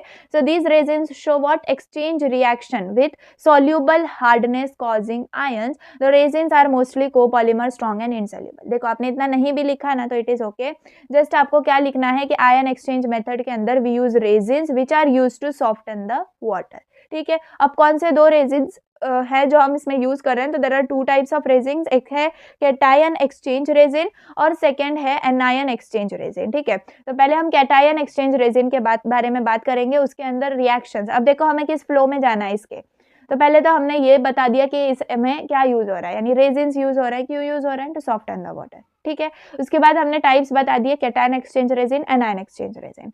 अब आपको क्या करना है, कैटायन एक्सचेंज रेजिन के बारे में, मतलब उसके रिलेटेड मैं आपको 5 पॉइंट्स बताऊंगी, बस वही आपको लिखने हैं। उसके बाद आता है कुछ रेजिन रिएक्शंस, ठीक है, तो वो रेजिन रिएक्शंस लिखने होंगे जो कि हमारे रेजिन में हो रहे हैं। एंड देन उसके बाद रीजेनरेशन रिएक्शन होती है वो, देन बिलीव मी, एक रिएक्शन आपको रेजिन का और रीजेनरेशन का याद हो गया तो आप उसके 2 भी लिख सकते हो, 3 भी लिख सकते हो, मैं बताऊंगी वो कैसे, ठीक है। तो ये हो जाता है कैटायन एक्सचेंज रेजिन का पार्ट। सिमिलरली आपको एनायन एक्सचेंज रेजिन के लिए करना है, ठीक है। तो बस आपको वैसे याद रखना है। तो चलो, फर्स्ट अभी मैं अगर आपको पहले डायग्राम में दिखा दूं तो आई होप कि आपको मतलब उससे ज़्यादा क्लियर हो जाएगा। तो ये है डायग्राम, देखो ये डायग्राम है किसका, आपका एनायन एक्सचेंज का। सिंपली क्या दिख रहा है आपको, ये जो फर्स्ट बॉक्स आप या फर्स्ट कंटेनर बोल लो, ये है आपका कैटायन एक्सचेंज रेजिन, ठीक है, यानी कि इसके अंदर आपका कैटायन एक्सचेंज रेजिन प्रेजेंट है, जो कि देखो मैंने फिल्टर टाइप दिखाया हुआ है, ठीक है। सेकेंड कंटेनर के अंदर आपको क्या दिख रहा है, एनायन एक्सचेंज रेजिन दिख रहा है, ठीक है। देखो आपको डायग्राम समझ में आ गया ना। तो अगर आपको ऐसा लग रहा है कि अरे कितना बड़ा टॉपिक है, इतना बड़ा लिखा है, नहीं, आप खुद लिख पाओगे, ठीक है। अगर मैंने आपको वो नहीं भी बताया ना अब, तो आप वो खुद लिख पाओगे अगर आपको डायग्राम समझ गया। तो जस्ट आप डायग्राम पे फोकस करिए, बस मैं आपको रिएक्शंस बता दूंगी तो आप पूरा का पूरा आंसर लिख पाओगे। देखना, फर्स्ट क्या बताना है आपको, कंस्ट्रक्शन एंड वर्किंग के अंदर आपको बताना होगा, पहले तो 2 कंटेनर प्रेजेंट है जिसके अंदर फर्स्ट कैटायन एक्सचेंज रेजिन है, सेकेंड में एनायन एक्सचेंज रेजिन है, ठीक है। तो फर्स्ट जिस कैटायन एक्सचेंज रेजिन है उसके अंदर हम हार्ड वाटर देंगे, है ना। अब हार्ड वाटर को ही हमें प्यूरिफाई करना है। देखो अब हार्ड वाटर से हमें प्योर वाटर कैसे मिलेगा वो हमें इसमें देखना है। तो पहले तो हमें हार्ड वाटर को ऐड करना है एंड सेकेंड वाले इनलेट से हमें HCl ऐड करना है, ठीक है, यानी कि स्ट्रॉन्ग एसिड हो गया। तो हार्ड वाटर और HCl हमें साइमल्टेनियसली ऐड करना है हमारे कैटायन एक्सचेंज रेजिन के अंदर। अब क्या होगा, जब ये कैटायन एक्सचेंज रेजिन से पास आउट होगा हमारा वाटर और HCl, तो हमें कुछ ना कुछ वॉशिंग मिलेगी। अब यहाँ पर आप वॉशिंग को कैसे समझ सकते हो कि कुछ ना कुछ इम्प्योरिटीज आपको मिल जाएगी, ठीक है, सिंपल लैंग्वेज में। तो उसका एक आउटलेट में आपने दे दिया एंड जो मतलब कुछ प्योर होके वाटर आया है। अब देखो इसका नाम क्या है, कैटायन एक्सचेंज रेजिन। तो इसमें क्या होने वाला है कि कैटायंस जो है ना वो रिमूव होंगे, ठीक है, कैटायन रिमूव हो जाएंगे एंड इसमें अब ये जो वाटर हमें मिला है ना, इसके अंदर कैटायंस प्रेजेंट नहीं होंगे। तो ये जो वाटर है अब सेकेंड कंटेनर के अंदर जाएगा, इसमें हम क्या ऐड कर रहे हैं, सिर्फ NaOH ऐड कर रहे हैं, ठीक है। NaOH क्या है, स्ट्रॉन्ग बेस है। अब जब हमने इसको ऐड करा तो अब जब वाटर हमारा एनायन एक्सचेंज रेजिन में से पास होगा तो सिंपली अब आप समझ ही गए होगे क्या रिमूव होगा, अब इस वाटर में से एनायन रिमूव होगा, यानी कि कैटायंस भी रिमूव हो गए, एनायंस भी रिमूव हो गए, है ना। तो यही रिएक्शन होगा कैटायन एक्सचेंज में और एनायन एक्सचेंज में एंड सिंपली इसमें भी हमें वॉशिंग आउट हो जाएगी एंड यस जो वाटर है उसमें से वो भी हमें मिलेगा, मतलब फ्रॉम अदर आउटलेट, ठीक है। तो यहाँ पर आप कंडक्टिविटी मीटर, डीगैसिफायर ये दिखाओ। अब यस, ये 3 कंटेनर बहुत इंपॉर्टेंट है आपको याद रखने। कौन से 3 कंटेनर? एक तो cation exchange resin, anion exchange resin, और थर्ड है डीगैसिफायर। अब ये डीगैसिफायर क्यों इंपॉर्टेंट है? अब ये तो कंडक्टिविटी मीटर है, ठीक है, ये आप नॉर्मली नहीं भी दिखाओगे तो इट्स ओके, लेकिन डायग्राम के अंदर है तो मैंने बना दिया है। डीगैसिफायर क्या करता है? देखो, कैटायन एक्सचेंज रेजिन में कैटायंस रिमूव हो गए, एनायन एक्सचेंज रेजिन में उसी के एनायंस रिमूव हो गए, डीगैसिफायर में जो अनवांटेड गैसेज है ना हमारे वाटर की, वो रिमूव हो जाती है, एंड फाइनली हमें प्योर वाटर जो है मिलता है, ठीक है। तो समझ में आया एनायन एक्सचेंज रेजिन में सिंपली हो क्या रहा है? बहुत ईजी है, बहुत ईजी है। अब आपने समझ लिया, आई होप कि आपको 60 to 70% समझ गया होगा कि इसमें हो क्या रहा है। अब बस आपको कुछ पॉइंट्स याद रखने हैं एंड कुछ थ्योरी याद रखनी है, जिससे कि आपको ये पूरा कंप्लीट हो जाएगा आपका। वापस से मैं रिवाइज करती हूँ, क्या है आपके पास? 3 कंटेनर, 3 स्टील टैंक्स आप कह सकते हो, एक cation exchange resin, anion exchange resin और डीगैसिफायर, ठीक है। तो कैटायन एक्सचेंज रेजिन में क्या करेंगे हम? हार्ड वाटर और HCl ऐड करेंगे, उसमें से वॉशिंग्स रिमूव हो जाएंगी एंड जो वाटर है, अब कैटायंस रिमूव हो गए उसमें से, अब उसको हम ऐड करेंगे एनायन एक्सचेंज रेजिन के अंदर, जिसके अंदर हम NaOH को ऐड करेंगे। तो अब क्या होगा? एनायंस रिमूव हो जाएंगे एंड वो वाटर जो है अगेन हम किस में दे रहे हैं? थर्ड कंटेनर में अपने, दैट इज डीगैसिफायर में। उसमें क्या होगा? गैसेस रिमूव हो जाएंगी हमारी वाटर की and then we will get pure water. तो यही प्रोसेस है किसका? आयन एक्सचेंज मेथड का। जस्ट अब आपको कुछ रिएक्शंस है जो मैं आपको बताऊंगी वो याद करने होंगे and yes you will cover this context very easily, ठीक है। बिलीव मी, देखने के लिए बड़ा है लेकिन आपको बहुत अच्छे से, एंड यस आपको इतना नहीं लिखना होगा, 5 मार्क्स के लिए ही आएगा या 6 मार्क्स के लिए ही आएगा, तो इतना सब नहीं लिखना होगा, जस्ट आपको एक्सप्लेन करने के लिए I have written this and आपने ये रीड कर लिया ना, तो आप मतलब आधा तो लिख ही पाओगे इसमें, ठीक है। चलो, अब जैसे मैंने बताया कैटायन एक्सचेंज रेजिन, तो इसमें होने वाला क्या है? देखो, it contains acidic functional group, ठीक है, एसिडिक फंक्शनल ग्रुप इसमें प्रेजेंट होगा। रिमूव क्या करता है? Hardness causing cations. जैसे मैंने आपको बताया कैटायंस रिमूव होंगे तो हार्डनेस कॉजिंग कैटायंस रिमूव हो जाएंगे, लाइक Mg++ या Ca++, ठीक है। इन रिप्लेसमेंट और exchange reaction it gives H+ ions, तो H+ आयंस ये देता है। अब देखो, आपको ये याद हो जाएगा ना इस रेजिन के, जैसे देखो मैंने मतलब अंडरलाइन किया है, हाईलाइट किया है वो वर्ड्स को, वही अपोजिट आपको लिखना है एनायन एक्सचेंज रेजिन के अंदर, ठीक है। तो आप ऐसे कंपैरेटिवली याद करोगे, बहुत इजीली याद हो जाएगा। फर्स्ट में क्या? Acidic functional group, then hardness causing cations remove होते हैं, थर्ड H+ आयंस जो है it gives, then fourth it can be represented by RH2।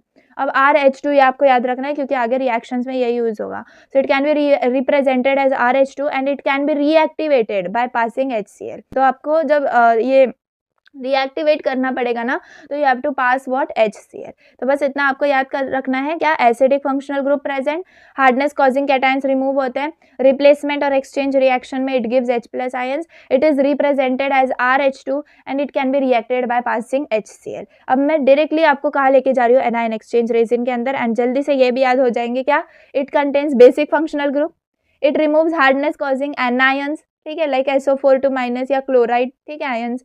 In replacement reaction it gives what? OH- ions, it can be represented by ROH twice, है ना। देखो, जो भी है ना कैटायन एक्सचेंज रेजिन में हमने पढ़ा, उसी का बिल्कुल अपोजिट इधर है, बिल्कुल अपोजिट, ठीक है। अब it can be reactivated by using NaOH, यानी वहां पर हमने HCl यूज करा, यहाँ पर हमें NaOH यूज करना है, यानी स्ट्रॉन्ग एसिड वहां यूज किया तो स्ट्रॉन्ग बेस यहाँ पर यूज करना है, ठीक है। तो समझ में आ गया, यही डिफरेंस में कंपैरेटिवली आप याद रखो, बहुत इजीली याद हो जाएगा। तो चलो, कैटायन एक्सचेंज रेजिन में अब रेजिन रिएक्शंस क्या होंगे, ठीक है, बहुत इजी है। देखो, रेजिन रिएक्शन यानी कि अब वो जो फर्स्ट कंटेनर था कैटायन एक्सचेंज रेजिन, उसके अंदर क्या रिएक्शन होंगे, ठीक है। तो पहले तो हमने क्या बोला? देखो, फर्स्ट यहाँ पर क्या रिमूव होने वाला है? हार्डनेस कॉजिंग कैटायंस, है ना। तो हार्डनेस कॉजिंग कैटायंस में Ca++ या फिर Ca2+ बोल लो एंड मैग्नीशियम 2+। तो ये जब रिएक्ट करते हैं RH2 के साथ, RH2 क्या है? मैंने आपको बोला था, आपको ये रिप्रेजेंटेशन याद रखना है, ठीक है, इसका। तो जब ये कैल्शियम आयन या मैग्नीशियम आयन RH2 के साथ, फर्स्ट रिएक्शन याद करो, कैल्शियम प्लस RH2 जब रिएक्ट करेंगे तो सिंपली हमें क्या मिलने वाला है? RCA+2H+, है ना। बस एक्सचेंज रिएक्शन करना है यहाँ पर आपको, और कुछ भी नहीं। तो RCA+2H+ मिलेगा। देखो क्या लिखा है? When all H+ ions of resin are replaced by hardness causing calcium और magnesium, then it becomes saturated और exhausted and this can be reactivated by using strong acid solution, that is HCl। तो ये आगे regeneration reaction के लिए है कि आपको HCl यूज करना पड़ेगा। तो यहाँ पर तो सिंपली है, क्या बेसिक है? कैल्शियम प्लस RH2, ये क्या देगा हमें? RCA प्लस 2H प्लस, ठीक है। एंड वैसे ही सिमिलर सेकेंड रिएक्शन है जिसमें आपने सिर्फ Mg प्लस के बारे में लिखा है एंड सेम सेम रिएक्शन है, कुछ डिफरेंट नहीं है, ठीक है। तो बस ये होते हैं हमारे रेजिन रिएक्शन, ठीक है। अब आपको यहाँ पर क्या मिला है, RCA RMg मिला है ना। तो रीजेनरेशन रिएक्शन में हम इनका यूज करेंगे किसके साथ, HCl के साथ। क्यों, क्योंकि HCl इज द रिएक्टिवेटिंग एजेंट यहाँ पर। तो वही RCA के अंदर हम HCl ऐड कर देंगे तो हमें क्या मिलेगा, RH2 प्लस CaCl2, है ना। CaCl2 तो हम लिख ही सकते हैं। एंड यस आपको याद रखना है ये RH2 यहाँ मिलेगा, और यानी कि जो रेजिन रिएक्शन में हमने यूज किया था RH2 वो वापस से यहाँ पर फॉर्म हो जाता है ना।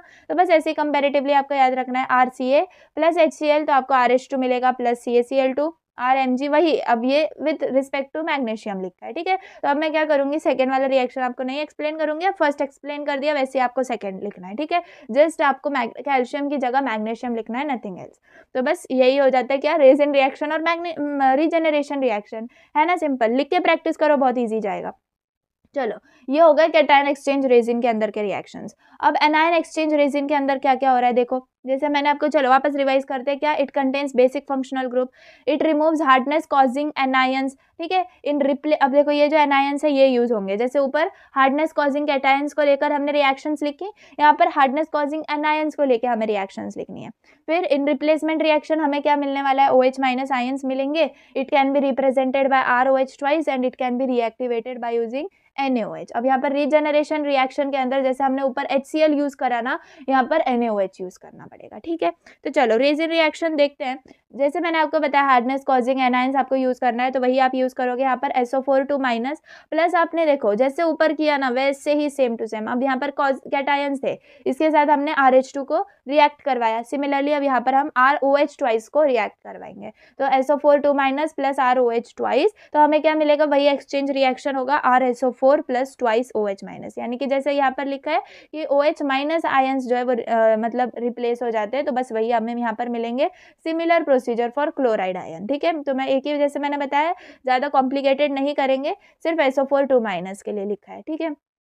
On complete replacement of OH minus of resin with hardness causing anion from water, resin get exhausted or saturated, यानी कि सिंपली अब ये जो हमने रेजिन रिएक्शन लिखा है इसमें हमें क्या मिला, RSO4 और RCl2 मिला। तो जस्ट अब इसमें हम रीजेनरेशन रिएक्शन में इसको लेंगे एंड क्या ऐड करेंगे अब, NaOH, क्योंकि यहाँ पर रीजेनरेशन के लिए एजेंट जो यूज है वो है NaOH, ऊपर क्या था HCl, ठीक है। तो RSO4 प्लस ट्वाइस NaOH, तो ये बैलेंसिंग आप कर लेना। जस्ट रिएक्टेंट और प्रोडक्ट साइड में क्या है वो देख लो। तो प्रोडक्ट साइड में अगेन हमें वही मिलेगा जो हमने रेजिन रिएक्शन में यूज करा था, दैट इज ROH2, है ना। तो बस ROH2 मिलेगा एंड बाकी जो भी है वो सब आप बाय प्रोडक्ट के साइड में डाल दोगे, दैट इज Na2SO4। वैसे ही फॉर क्लोराइड आयन, ठीक है। तो बस आपको ऐसे लिखना है। आई होप कि आपको अच्छे से समझ में आ गए होंगे ये रिएक्शंस। बस यही मैं बोलूंगी कि लिख के जब तक आप प्रैक्टिस नहीं करोगे आपको इसके अंदर डाउट रहेगा ही रहेगा। तो बस आपको ये लिख के एक बार प्रैक्टिस कर लेना है, रेजिन रिएक्शन और रीजेनरेशन रिएक्शन, बस ये दो ही लिखने होते हैं, for cation exchange resin and anion exchange resin, ठीक है। सो आई होप आपको ये समझ में आ गया होगा।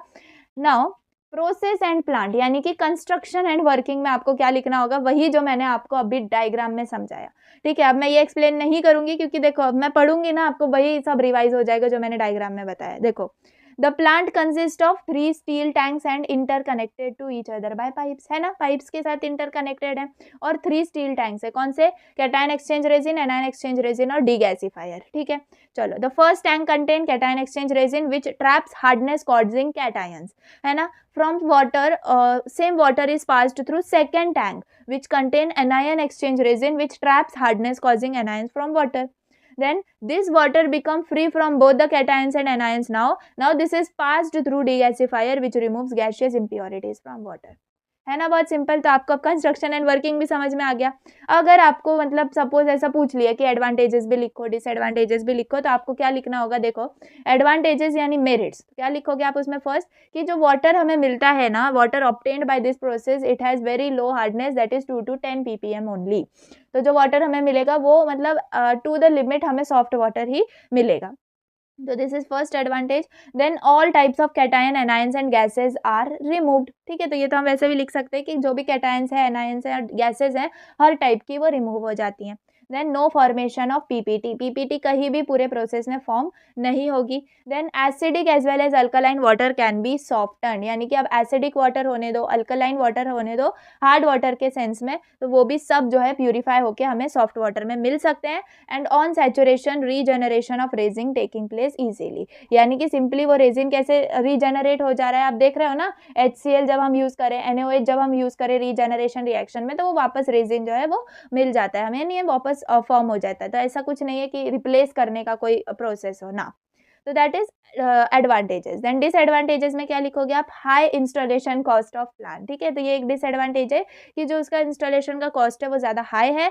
And turbid water can not B soft and effectively, तो ये भी आपको याद रखना होगा कि येस अल्कलाइन एसिडिक वाटर जो है वो सॉफ्ट हो जाता है, लेकिन turbid water it can not B soft and effectively. अब टर्बिड वाटर क्या होता है ये आप मुझे कमेंट्स में बताओगे, ठीक है, हमने ये बहुत अच्छे से करा हुआ है लास्ट स्टैंडर्ड्स के अंदर। तो टर्बिड वाटर को एक बार आप रिवाइज करो क्या होता है, एंड कमेंट्स में मुझे बताओ कि आपने कर लिया एंड क्या मतलब डेफिनेशन होगा उसका, ठीक है। तो बस आपका यही पार्ट है क्या, आयन एक्सचेंज प्रोसेस का। मैंने बहुत डीपली बहुत अच्छे से एक कम एक वर्ड को नोट्स में इंक्लूड करा है, तो बस आपको कोई प्रॉब्लम नहीं आनी चाहिए। जस्ट आपको क्या करना है, देखो आपको सिर्फ इस मेथड में बताना है कि दो रेजिन यूज होते हैं, कैटायन एक्सचेंज और एनायन एक्सचेंज रेजिन। एंड जैसे मैंने कंपैरेटिवली यहाँ पर अंडरलाइन करके आपको बताया है, वही चीज़ें आपको याद रखनी है। रेजिन और रीजनरेशन रिएक्शंस को एक एक बार भी आप लिख लोगे तो आपको याद हो जाएगा। एनायन एक्सचेंज रेजिन वही कंपेरेटिव फॉर्म में सेम रिएक्शंस, ठीक है। प्रोसेस एंड प्लांट क्या है आपका, कंस्ट्रक्शन वर्किंग है, वो तो आप डायग्राम से अपने मन से भी लिख सकते हो। एडवांटेजेस में ये 5 एडवांटेजेस है एंड 2 डिसएडवांटेजेस है, एंड ये डायग्राम इंपॉर्टेंट है। तो दिस इज द कंप्लीट मतलब note for your ion exchange process. चलो आगे बढ़ते हैं। Now we will come to zeolite process, ठीक है। जियोलाइट प्रोसेस का मैंने ज़्यादा नहीं लिखा है, अब आपको समझ में आ जाएगा सिंपली आपको करना क्या है, ठीक है। तो जियोलाइट प्रोसेस के अंदर देखते हैं। जियोलाइट प्रोसेस को हम परम्यूटेड प्रोसेस भी बोलते हैं, ठीक है। तो जियोलाइट्स बेसिकली क्या होता है, देखो ये जो पूरा फॉर्मूला आपको दिख रहा है ना इतना बड़ा, ये जियोलाइट होता है, ठीक है। अब बिलीव मी इतना ज़्यादा आपको लिखने की ज़रूरत नहीं होगी, आपको सिर्फ क्या लिखना है, चलो पहले देख लेते हैं कि होता क्या है ये। Na2O.Al2O3.XSiO2.YH2O, ठीक है। ये पूरा क्या है, एक पूरा उसका रिप्रेजेंटेशन है। तो इसका नाम क्या है, हाइड्रेटेड सोडियम एल्यूमिनो सिलिकेट्स। तो zeolites are nothing but hydrated sodium alumino silicates, तो आप ये याद रख सकते हो। एंड ये जो Na2 के बाद Al2O3 XSiO2 और YH2O, Na2 के बाद जो पूरा कंटेंट है इसको आप क्या लिखोगे, Ze, यानी कि जियोलाइट। तो सिंपली आपको रिप्रेजेंट जियोलाइट को कैसे करना है, Na2Ze, ठीक है।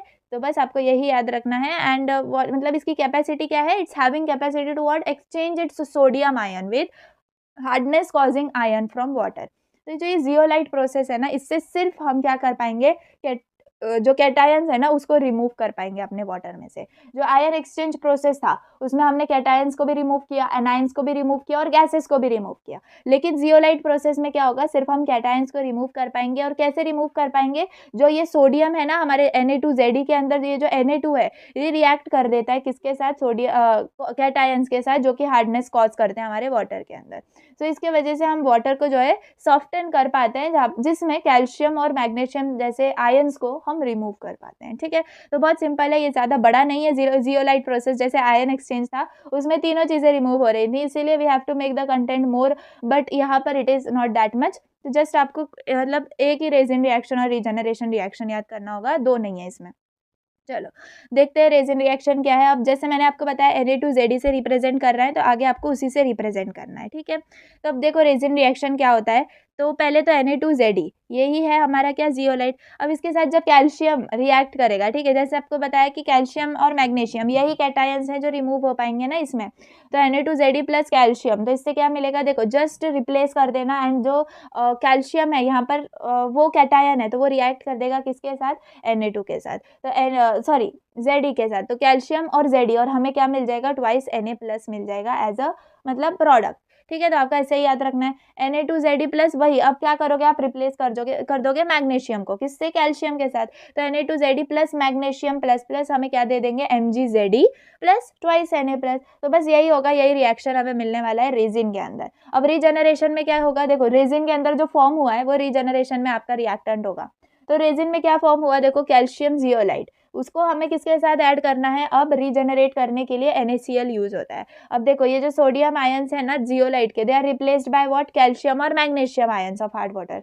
सो ये एग्जॉस्ट और सैचुरेट हो सकता है ना, सो इसको रीएक्टिवेट करने के लिए हमें क्या पास करना पड़ता है, 10% ऑफ NaCl। देखो शायद मैंने ऊपर लिखा भी था, हाँ, for reactivation 10% of NaCl use होता है, जिसको हम ब्राइन सोल्यूशन बोलते हैं, ठीक है। तो ये आपको याद रखना है, एंड रीजनरेशन रिएक्शन में यही यूज होता है। रिवाइज करो, मुझे बताओ कैटायन एक्सचेंज रेजिन में आपका रिएक्टिवेटिंग एजेंट क्या था, यस HCl था। एनायन एक्सचेंज रेजिन में क्या था, NaOH था, ठीक है। ये याद है तो ठीक है, चल रहा है आपके दिमाग में है सब कुछ, ठीक है। नहीं है तो प्लीज रिवाइज कर लो अच्छे से। चलो अब रेजिन रिएक्शंस हो गया। रीजनरेशन रिएक्शन में जियोलाइट में क्या यूज होने वाला है, 10% ऑफ NaCl। तो कंफ्यूज मत हो जाना कहाँ पर क्या यूज करना है, यहाँ पर आप सिर्फ मेंशन करो 10% NaCl, जिसको हम ब्राइन सोल्यूशन भी बोलते हैं। तो अब रीजनरेशन में जो हमें कैल्शियम जियोलाइट और मैग्नीशियम जियोलाइट मिला था, उसके साथ हम NaCl रिएक्ट करेंगे तो क्या मिलेगा, Na2Zd और कैल्शियम क्लोराइड। वैसे ही MgZd में क्या मिलेगा, Na2Zd और MgCl2, ठीक है। तो बस यही रीजनरेशन रिएक्शन हो जाता है। अब देखो हमें लास्ट टाइम क्या किया था ना, सिर्फ यही रिएक्शन पूछ लिया था एग्जाम में। देखो आप previous year question paper solve करोगे तो आपको ये मिलेगा। तो उन्होंने क्या किया था, Na2Zd प्लस कैल्शियम बाइकार्बोनेट ऐसे कर दिया था, एंड इसका रिएक्शन बताओ क्या होगा। तो हमें अगर कंसेप्ट पता होगा ना कि जियोलाइट प्रोसेस में एग्जैक्टली होता क्या है, तो हम बहुत अच्छे से ये कर पाएंगे। एंड उस टाइम बहुत लोगों का मतलब ऐसा हो गया था कि नहीं समझ में आया था कि क्या लिखना है क्या नहीं, है ना। तो वही आपको देखो Na2Zd है प्लस कैल्शियम बाइकार्बोनेट। अब हमने क्या पढ़ा है कि जो कैल्शियम और मैग्नीशियम आयंस है ना, वो रिप्लेस हो जाते हैं किससे, सोडियम आयंस के साथ जियोलाइट के। तो बस वही करना था यहाँ पर। तो यहाँ पर देखो, अगर आप पॉज करके वीडियो देखो एग्जैक्टली हो क्या रहा है, तो ऊपर जो रिएक्शंस करे वही सेम यहाँ पर हो रहा है, लेकिन जस्ट जो कंपाउंड है ना वो अलग मिलेगा हमें। TYQs थे जो यहाँ पर आप देख सकते हो ऐसा, ठीक है। तो बस आपको यही करना है। अब आगे देखते हैं, यस जियोलाइट प्रोसेस का जो डायग्राम है, इट इज इंपॉर्टेंट डायग्राम। तो यहाँ पर आप क्या करोगे, देखो आपको एक कैसे आपको बताना है। First of all plant consist of what, एक सिलेंड्रिकल कंटेनर है। तो आपको ऐसे देखो स्टेप बाय स्टेप जाना है आपके कंस्ट्रक्शन वर्किंग के लिए। ज़्यादा पॉइंट्स नहीं लिखना है, दो मतलब 1-2 मार्क्स के लिए ही होती है आपकी कंस्ट्रक्शन एंड वर्किंग। तो आपको उसको पेज और पेज भर भर के नहीं लिखना है, ठीक है। तो फर्स्ट ऑफ ऑल क्या लिखोगे, plant consist of what, cylindrical container. At the middle of container आपको क्या दिख रहा है, जियोलाइट बेड दिख रहा है, ठीक है। जियोलाइट बेड है along with what, your sand filter, ठीक है। आप एक बार बना के देखो, बहुत इजी डायग्राम है, दिखने में कॉम्प्लिकेटेड लगता होगा, बहुत इजी है। एक कंटेनर आपको बनाना है, बीच में जियोलाइट बेड है, उसके नीचे सैंड फिल्टर प्रेजेंट है, ठीक है। अब कंटेनर के अंदर आप 2 इनलेट देख पा रहे हो, एक टॉप में, ठीक है, एक किसके लिए, एक हार्ड वाटर के लिए है, एंड दूसरा क्या है, for addition of your brine solution यानी कि NaCl सोल्यूशन। तो 2 इनलेट है, हार्ड वाटर और NaCl सोल्यूशन के लिए। देन देर आर 2 आउटलेट्स, नीचे की तरफ आप देखो तो 2 आउटलेट्स हैं, वन फॉर सॉफ्ट वाटर यानी जो प्योर वाटर आपका रिमूव होगा, एंड अदर फॉर वॉशिंग्स, ठीक है। वॉशिंग्स का मतलब हमें पता ही है। So the process involves what, की addition of hard water over the zeolite bed. जो जियोलाइट बेड है उसके ऊपर हम हार्ड वाटर को जो है फ्लो करवाते हैं, and what we will get, soft and water, ठीक है। So the zeolite bed get reactivated by passing the brine solution. अब ये जो हम NaCl सोल्यूशन ऐड कर रहे हैं, इससे क्या होगा, हमारा जियोलाइट जो बेड है ना वो रीएक्टिवेट होगा, ठीक है। बस यही है, सिंपल है, बहुत इजी है। आई होप आपको समझ में भी आ गया होगा। Perforated support just zeolite bed को सपोर्ट देने के लिए है, नथिंग एल्स। तो बस इतना ही सा डायग्राम है, इसमें कुछ एक्सप्लेन करने जैसा है भी नहीं। यही देखो कंस्ट्रक्शन में भी लिखा है, तो बस आपको जितना ईजी वर्ड्स में चाहो ना वैसे लिख सकते हो, ठीक है। चलो चाहो तो आप ये पढ़ सकते हो। अब जियोलाइट के ऊपर अगर आपको ये नहीं आया ना, शॉर्ट नोट नहीं आया, तो आपको न्यूमेरिकल्स आ सकते हैं। एंड बिलीव मी, न्यूमेरिकल्स के सिर्फ 3 स्टेप्स हैं, ठीक है। तो कभी कभी तो सिर्फ फॉर्मूलेज के ऊपर ही मार्क्स होते हैं, एंड 3 स्टेप्स सिर्फ फॉर्मूले के भी पूछे जा सकते हैं। तो बस आपको ये इतना याद रखना है, बहुत सिंपल है। बस फॉर्मूला अगेन मैं कहूँगी कि याद ही रखने पड़ेंगे जियोलाइट के न्यूमेरिकल्स के लिए। स्टेप 1 में क्या होगा, milligram of NaCl is equal to gram per litre of NaCl, यानी कि अगर हमें milligram of NaCl find out करना है तो उसके लिए क्या फॉर्मूला है, फर्स्ट स्टेप में grams per litre of NaCl जो हमें गिवन होगा इंटू 1000 करना पड़ेगा, into litres of NaCl solution, यानी जितना NaCl सोल्यूशन यूज हुआ है वो लीटर्स। तो ये होता है फर्स्ट स्टेप के लिए फॉर्मूला, ठीक है। जब न्यूमेरिकल्स कराऊंगी तो परफेक्ट क्लियर हो जाएगा, अभी स्टेप समझ के लिए। स्टेप 2 में क्या है, अब जो हमें फर्स्ट स्टेप में मिला है क्या, मिलीग्राम ऑफ NaCl, इस मिलीग्राम ऑफ NaCl को हमें मल्टीप्लाई करना है 50 के साथ एंड डिवाइड करना है 58.5 के साथ। अब ये नंबर्स कहाँ से आ रहे हैं, तो आप अगर ध्यान दो तो 50 क्या है, इक्विवेलेंट वेट है हमारे कैल्शियम कार्बोनेट का, और 58.5 है हमारा मॉलिक्यूलर वेट किसका, NaCl का। तो बस यही है, लेकिन आपको वैल्यू याद रखनी है, ये याद नहीं रखना है कि किसका इक्विवेलेंट वेट या मॉलिक्यूलर वेट है, ठीक है। तो आपको बस इतना याद रखना है, सेकंड स्टेप में जो आपको मिलीग्राम ऑफ NaCl मिला था ऊपर वाले स्टेप में, उसको मल्टीप्लाई करना है 50 से, डिवाइड करना है 58.5 से, एंड आपको मिलेगा कोई ना कोई क्वांटिटी जिसको हम Y बोल देंगे, which is in milligram of calcium carbonate equivalent. तो ये जो Y है ना, अब स्टेप 3 में यूज होगा, यानी कि Y is equal to what, hardness of water into litres of hard water. तो अब स्टेप 3 में देखो, यानी कि जियोलाइट में आपको सिर्फ दो ही चीजें पूछने के चांसेस हैं, या तो हार्डनेस ऑफ वाटर पूछेंगे या कितने लीटर्स ऑफ हार्ड वाटर है ये पूछेंगे। तो बस यही वाला फॉर्मूला यूज होगा स्टेप 3 में, Y is equal to hardness of water into litres of hard water, ठीक है। बहुत टाइम हो गया मुझे बोलते बोलते, अब मैं भी ब्रेक हो रही हूँ। तो चलो स्टेप 1, स्टेप 2 और स्टेप 3, ठीक है, ये आप लिख लीजिए, एंड यही आपको जो है स्टेप बाय स्टेप न्यूमेरिकल्स में ज़्यादा दिमाग ना लगाते हुए बस यही फॉर्मूलाज यूज़ करना है एंड आपका हो जाएगा। चलो एक मैं आपको करके दिखाती हूँ question. An exhausted zeolite bed is regenerated by passing 4.8 liters of NaCl solution। अब ये 4.8 liters of NaCl यानी कि लीटर्स ऑफ NaCl सोल्यूशन दिया है। अब देखो यहाँ पर मैंने स्टेप 1 में लीटर्स ऑफ वाटर सैंपल लिख दिया है, यहाँ पर वाटर सैंपल नहीं है, करेक्शन कर लो, लीटर्स ऑफ NaCl है, ठीक है। तो ये NaCl 4.8 गिवन है, which have concentration 100 gram gram per litre, ठीक है। तो ये ग्राम पर लीटर ऑफ NaCl वाला भी क्वांटिटी हमें दी है, यानी कि बेसिकली स्टेप 1 के लिए हमें सारी क्वांटिटी मिल गई है। आगे बढ़ते हैं, the bed get exhausted by the treatment of 1200 litres of water sample. अब वाटर सैंपल का हमें दे दिया, अब कैलकुलेट क्या करना है हमें, hardness of water. Step by step जाओ, बहुत इजीली आपको आंसर मिल जाएगा। स्टेप 1 में फॉर्मूला क्या है, milligram of NaCl is equal to gram per litre of NaCl into 1000 into litres of NaCl, याद रखो, करेक्शन कर लो। Grams per litre of NaCl कितना दिया है, 100 ग्राम पर लीटर दिया है, तो 100 into 1000 as it is into कितने लीटर्स ऑफ NaCl सोल्यूशन है, 4.8 लीटर्स। तो हमको मिलीग्राम ऑफ NaCl कितना मिल जाएगा, 4.8 इंटू 10⁵ मिलीग्राम ऑफ NaCl। देखो जस्ट आपको फॉर्मूला याद रखना है, बाकी हर चीज़ गिवन है, कैलकुलेटर आपकी कैलकुलेशंस कर देगा, ठीक है। जस्ट आपको फॉर्मूलाज याद रखना है ये वाले न्यूमेरिकल्स में। तो आपको फर्स्ट स्टेप का आंसर मिल गया, किसका, मिलीग्राम ऑफ NaCl। अब सेकंड स्टेप आप कर ही पाओगे, क्योंकि स्टेप 1 में जो आंसर है वही आपको स्टेप 2 में यूज करना है, क्या, मिलीग्राम ऑफ NaCl इंटू 50/58.5 है, तो वही आपको कैल्सी में डालना है, 4.8 इंटू 10⁵ इंटू 50/58.5, तो कितना मिल जाएगा, 4.1 into 10⁵ milligram of calcium carbonate equivalent, ठीक है। तो ये यस यूनिट्स इंपॉर्टेंट है, यूनिट्स के 1 मार्क होते हैं, आपने यूनिट्स नहीं लिखा तो मार्क्स चले जाएंगे, तो यूनिट्स भी मैंने मेंशन करे हुए हैं, वही आपको याद से लिखना है, ठीक है। तो चलो ये Y की वैल्यू आ गई। अब स्टेप 3 में हम फाइनल स्टेप कर रहे हैं, जिसमें Y is equal to hardness of water into litres of hard water है। देखो फाइंड आउट करने क्या बोला है हमसे, calculate hardness of water.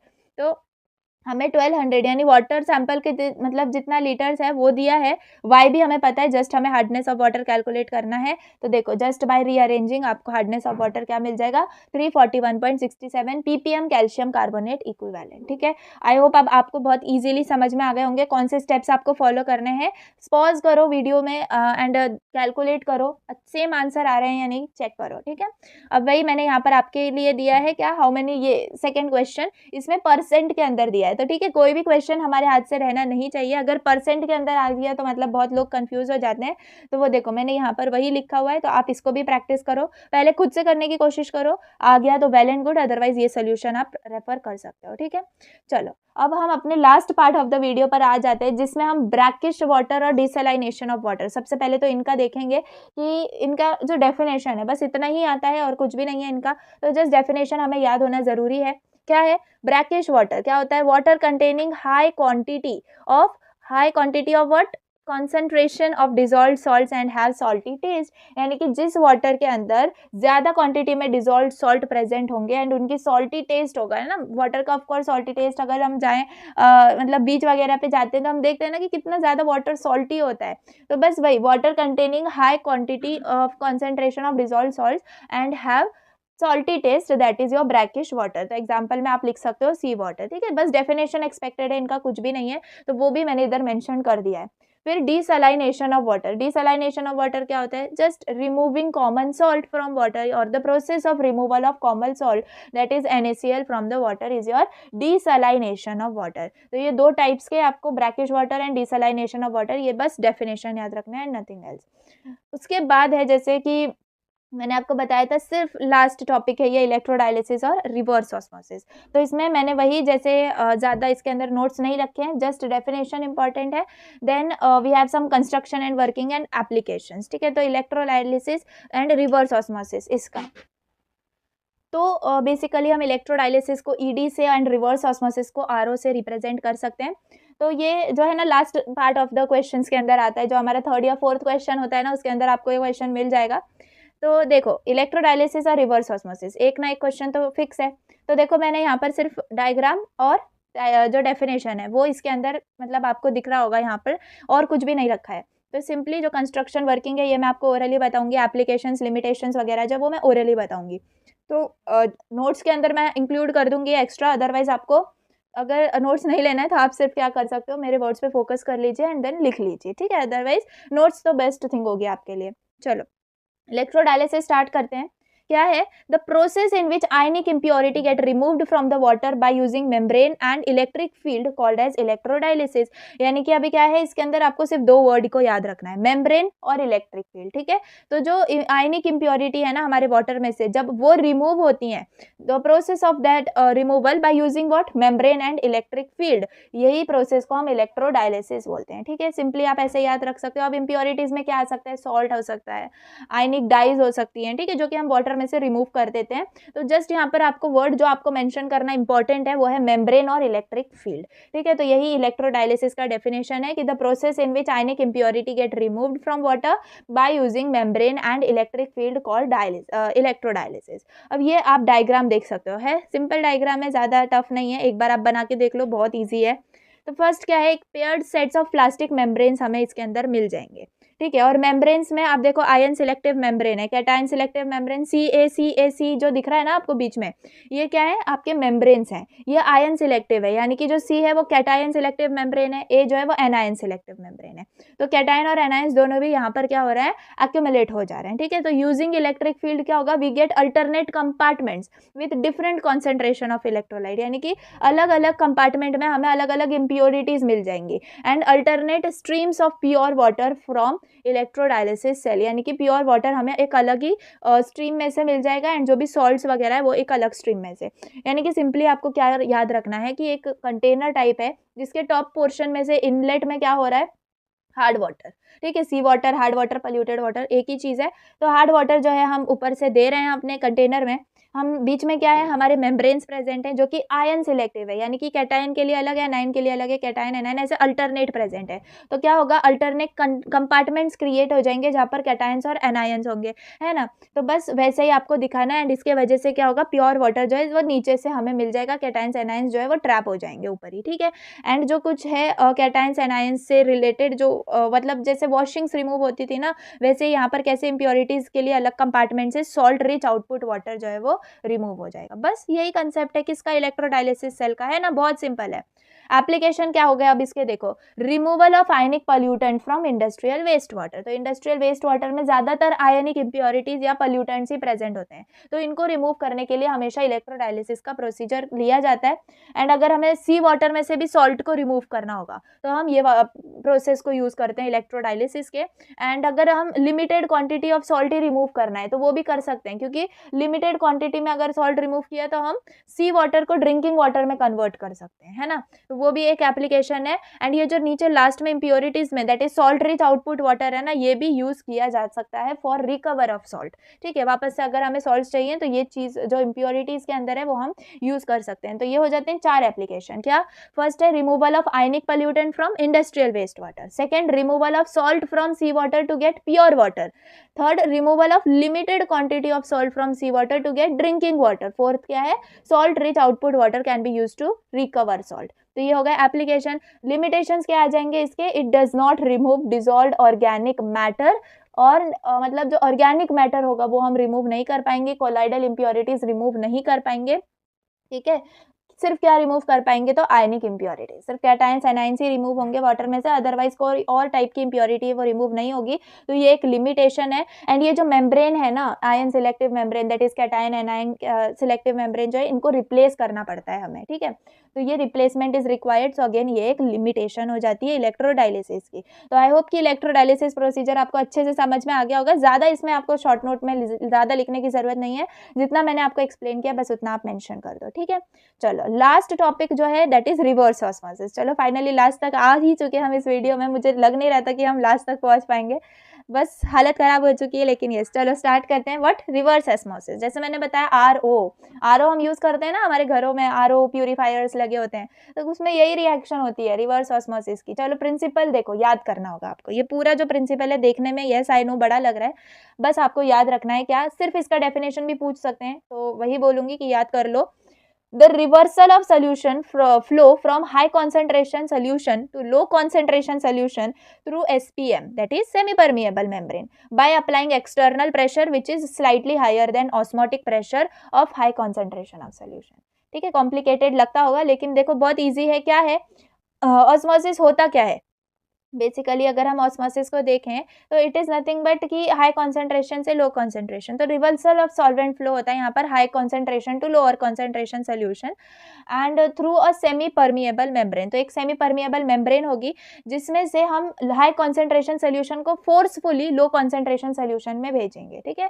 Basically होता क्या है, लो कॉन्सेंट्रेशन से हाई कॉन्सेंट्रेशन में आ जाता है, बट यहाँ पर उल्टा हो रहा है, तो reversal of solvent from high concentration solution to low concentration solution होगा, बीच में सेमी परमिएबल मेम्ब्रेन होगी, बाय अप्लाइंग एक्सटर्नल प्रेशर। अब ये एक्सटर्नल प्रेशर तो हम अप्लाई कर रहे हैं, लेकिन ये कितना होना चाहिए, which is slightly higher than the osmotic pressure of high concentration of solution, यानी कि जो सोल्यूशन हाई कॉन्सेंट्रेटेड है ना उसके ऑस्मोटिक प्रेशर से कुछ हाई कॉन्सेंट्रेशन में हमें प्रेशर जो है वो अप्लाई करना होगा, ठीक है। रीड करो वापस से, the reversal of solvent flow from high concentration solution to low concentration solution through semi permeable membrane by applying external pressure which is slightly higher than osmotic pressure of high concentration of solution। ठीक है, एक दो बार आप recite करो, बहुत easily याद हो जाएगा, ठीक है। चलो ये इसका दूसरा डायग्राम है, ठीक है, थोड़ा सा बड़ा करके बना लो, अच्छा दिखेगा। रिवर्स ऑस्मोसिस का सेल है ये, जिसमें हम देख सकते हैं हमें क्या है, ऊपर पिस्टन है, ठीक है ना, पिस्टन है, फिर आप देख सकते हो हार्ड वाटर है, हार्ड वाटर एंड देन नीचे है प्योर वाटर, ठीक है। तो सेमी परमिएबल मेम्ब्रेन है जिसके अंदर आप देख सकते हो, ऐसे आप फिल्टर टाइप में दिखा सकते हो सेमी परमिएबल। तो जो इनलेट है इससे हम हार्ड वाटर दे रहे हैं, ऊपर पिस्टन है, यानी कि वो एक्सटर्नल जो प्रेशर है वो हम उससे अप्लाई करेंगे। कितना है एक्सटर्नल प्रेशर, याद करो, it is slightly higher than osmotic pressure of high concentration of solution, ठीक है, ऐसे ही याद करो। तो हार्ड वाटर यहाँ पर से हम देंगे, पिस्टन फोर्स अप्लाई करेगा तो वो सेमी परमिएबल मेम्ब्रेन से नीचे जाएगा, तो वो हमें प्योर वाटर मिल जाएगा, ठीक है। तो बस यही है। एंड वही बताऊंगी कि मेथड आपको क्या याद करना है कि सी वाटर और पोल्यूटेड वाटर जो है वो फिल किया जाता है हमारे आरओ के सेल के अंदर, एंड 200 to 800 मतलब टाइप पास्कल प्रेशर जो है ना वो अप्लाई किया जाता है to this flow of water, ठीक है। और मेम्ब्रेन क्या करता है, it consist of polymeric material with proper porosity, यानी ये जो सेमी परमिएबल मेम्ब्रेन है ये इसका आपको बताना है। एडवांटेजेस में आप क्या लिखोगे, देखो पहले इलेक्ट्रोडायलिसिस में हमने क्या देखा कि हम सिर्फ और सिर्फ आयनिक इम्प्योरिटीज रिमूव कर पाएंगे, लेकिन रिवर्स ऑस्मोसिस में हम हर टाइप की इम्प्योरिटी को रिमूव कर पाएंगे, दैट इज आयनिक होने दो, कोलाइडल होने दो, नॉन आयनिक इम्प्योरिटीज होने दो, सब चीज़ें जो है इसमें से रिमूव हो जाती हैं। तो ये बहुत ही इंपॉर्टेंट एडवांटेज है। सेकेंड, सिंपल टू ऑपरेट है, ज़्यादा इसके अंदर प्रोसीजर है ही नहीं है ना, कितना ईजी सा डायग्राम है, तो सिंपल टू ऑपरेट है, बहुत लो कॉस्टली प्रोसेस होता है, and water used for high pressure boilers. तो ये जो वाटर है इसमें से हमें मिल रहा है, इसको हम हाई प्रेशर बॉयलर्स के अंदर यूज करते हैं, ठीक है। वापस से एक बार बोल दूं, एडवांटेजेस क्या है, it removes all ionic, colloidal and non ionic impurities, then simple to operate, low costly process, and water is used for high pressure boilers. है ना सिंपल, बस खत्म हो गया हमारा यूनिट, है ना। अच्छा लगा, बहुत इजी था, इलेक्ट्रोडायलिसिस प्रोसेस, रिवर्स ऑस्मोसिस। तो बस अब यहीं पे हमारा यूनिट खत्म होता है। एंड यस आई नो ये वाला लेक्चर ज़्यादा बड़ा हो गया है, कंपेयर टू लेक्चर 1 एंड 2। तो मैंने जैसा आपको बताया था कि ज़्यादा से ज़्यादा हम 3 ही लेक्चर्स में कवर करेंगे, तो मुझे भी अपना काम ज़्यादा नहीं बढ़ाना था और आपका भी काम ज़्यादा नहीं बढ़ाना था देखने का, तो मैंने इसी के अंदर जो है कवर अप कर लिया है पूरा यूनिट। एंड आई होप आपको हर टॉपिक, हर कंसेप्ट बहुत ईज़िली समझ में आ गया होगा। कुछ टॉपिक्स मैंने इस वीडियो के अंदर क्या किया है, मैंने ओरली बताने की कोशिश करी है, क्योंकि आप समझ सकते हो कि इतने नोट्स पे लिखना पॉसिबल नहीं हो पाता है। तो मैं येस लिख के मैं नोट्स जो आपको जिन्होंने मेंबरशिप ली होगी उनके लिए मैं नोट्स में दे दूँगी एक्स्ट्रा, तो वो आप ले लेना। एंड येस आपको अच्छे से समझ में आए, इसीलिए मैंने आपको बहुत ईज़ी सिंपल लैंग्वेज में बताया भी था। एंड येस जो मैंने आपको बोला था कि आप रिएक्शंस को जो है हैंड से लिखने की कोशिश करिए। जिस वक़्त मैं पढ़ा रही हूँ ना, तो आप पेन पेपर लेके बैठिए। तो जिन्होंने वो किया होगा रिएक्शंस भी उनकी याद हो गई होंगी। एंड अब जो वो पेपर आपका बना है ना, वो रिएक्शंस का, इन सब चीज़ों का एक बार आप रिवाइज़ कर लो, ठीक है? एक बार जाके गो थ्रू कर लो, पूरा रिवीजन कर लो लेक्चर 1, 2 एंड 3 का। आपका यूनिट 1 कंप्लीट हो जाता है इंजीनियरिंग केमिस्ट्री का, ठीक है? बहुत सिंपल था, येस आई नो बड़ा था यूनिट।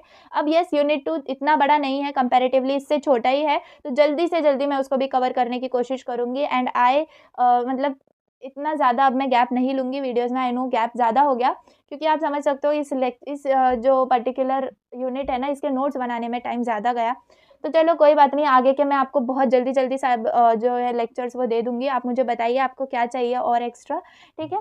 तो चलिए बस सपोर्ट करते रहिए। एंड वीडियो ज़रा सी भी लाइक आई हो करी हो तो प्लीज़ लाइक कर देना। एंड सब्सक्राइब नहीं किया तो प्लीज़ सब्सक्राइब कर दो। आगे भी बहुत सारे वीडियोज़ हैं जो आपको अप्रोच करना ज़रूरी होंगे।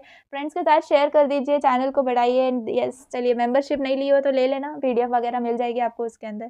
तो चलिए till the time, thanks for watching, bye.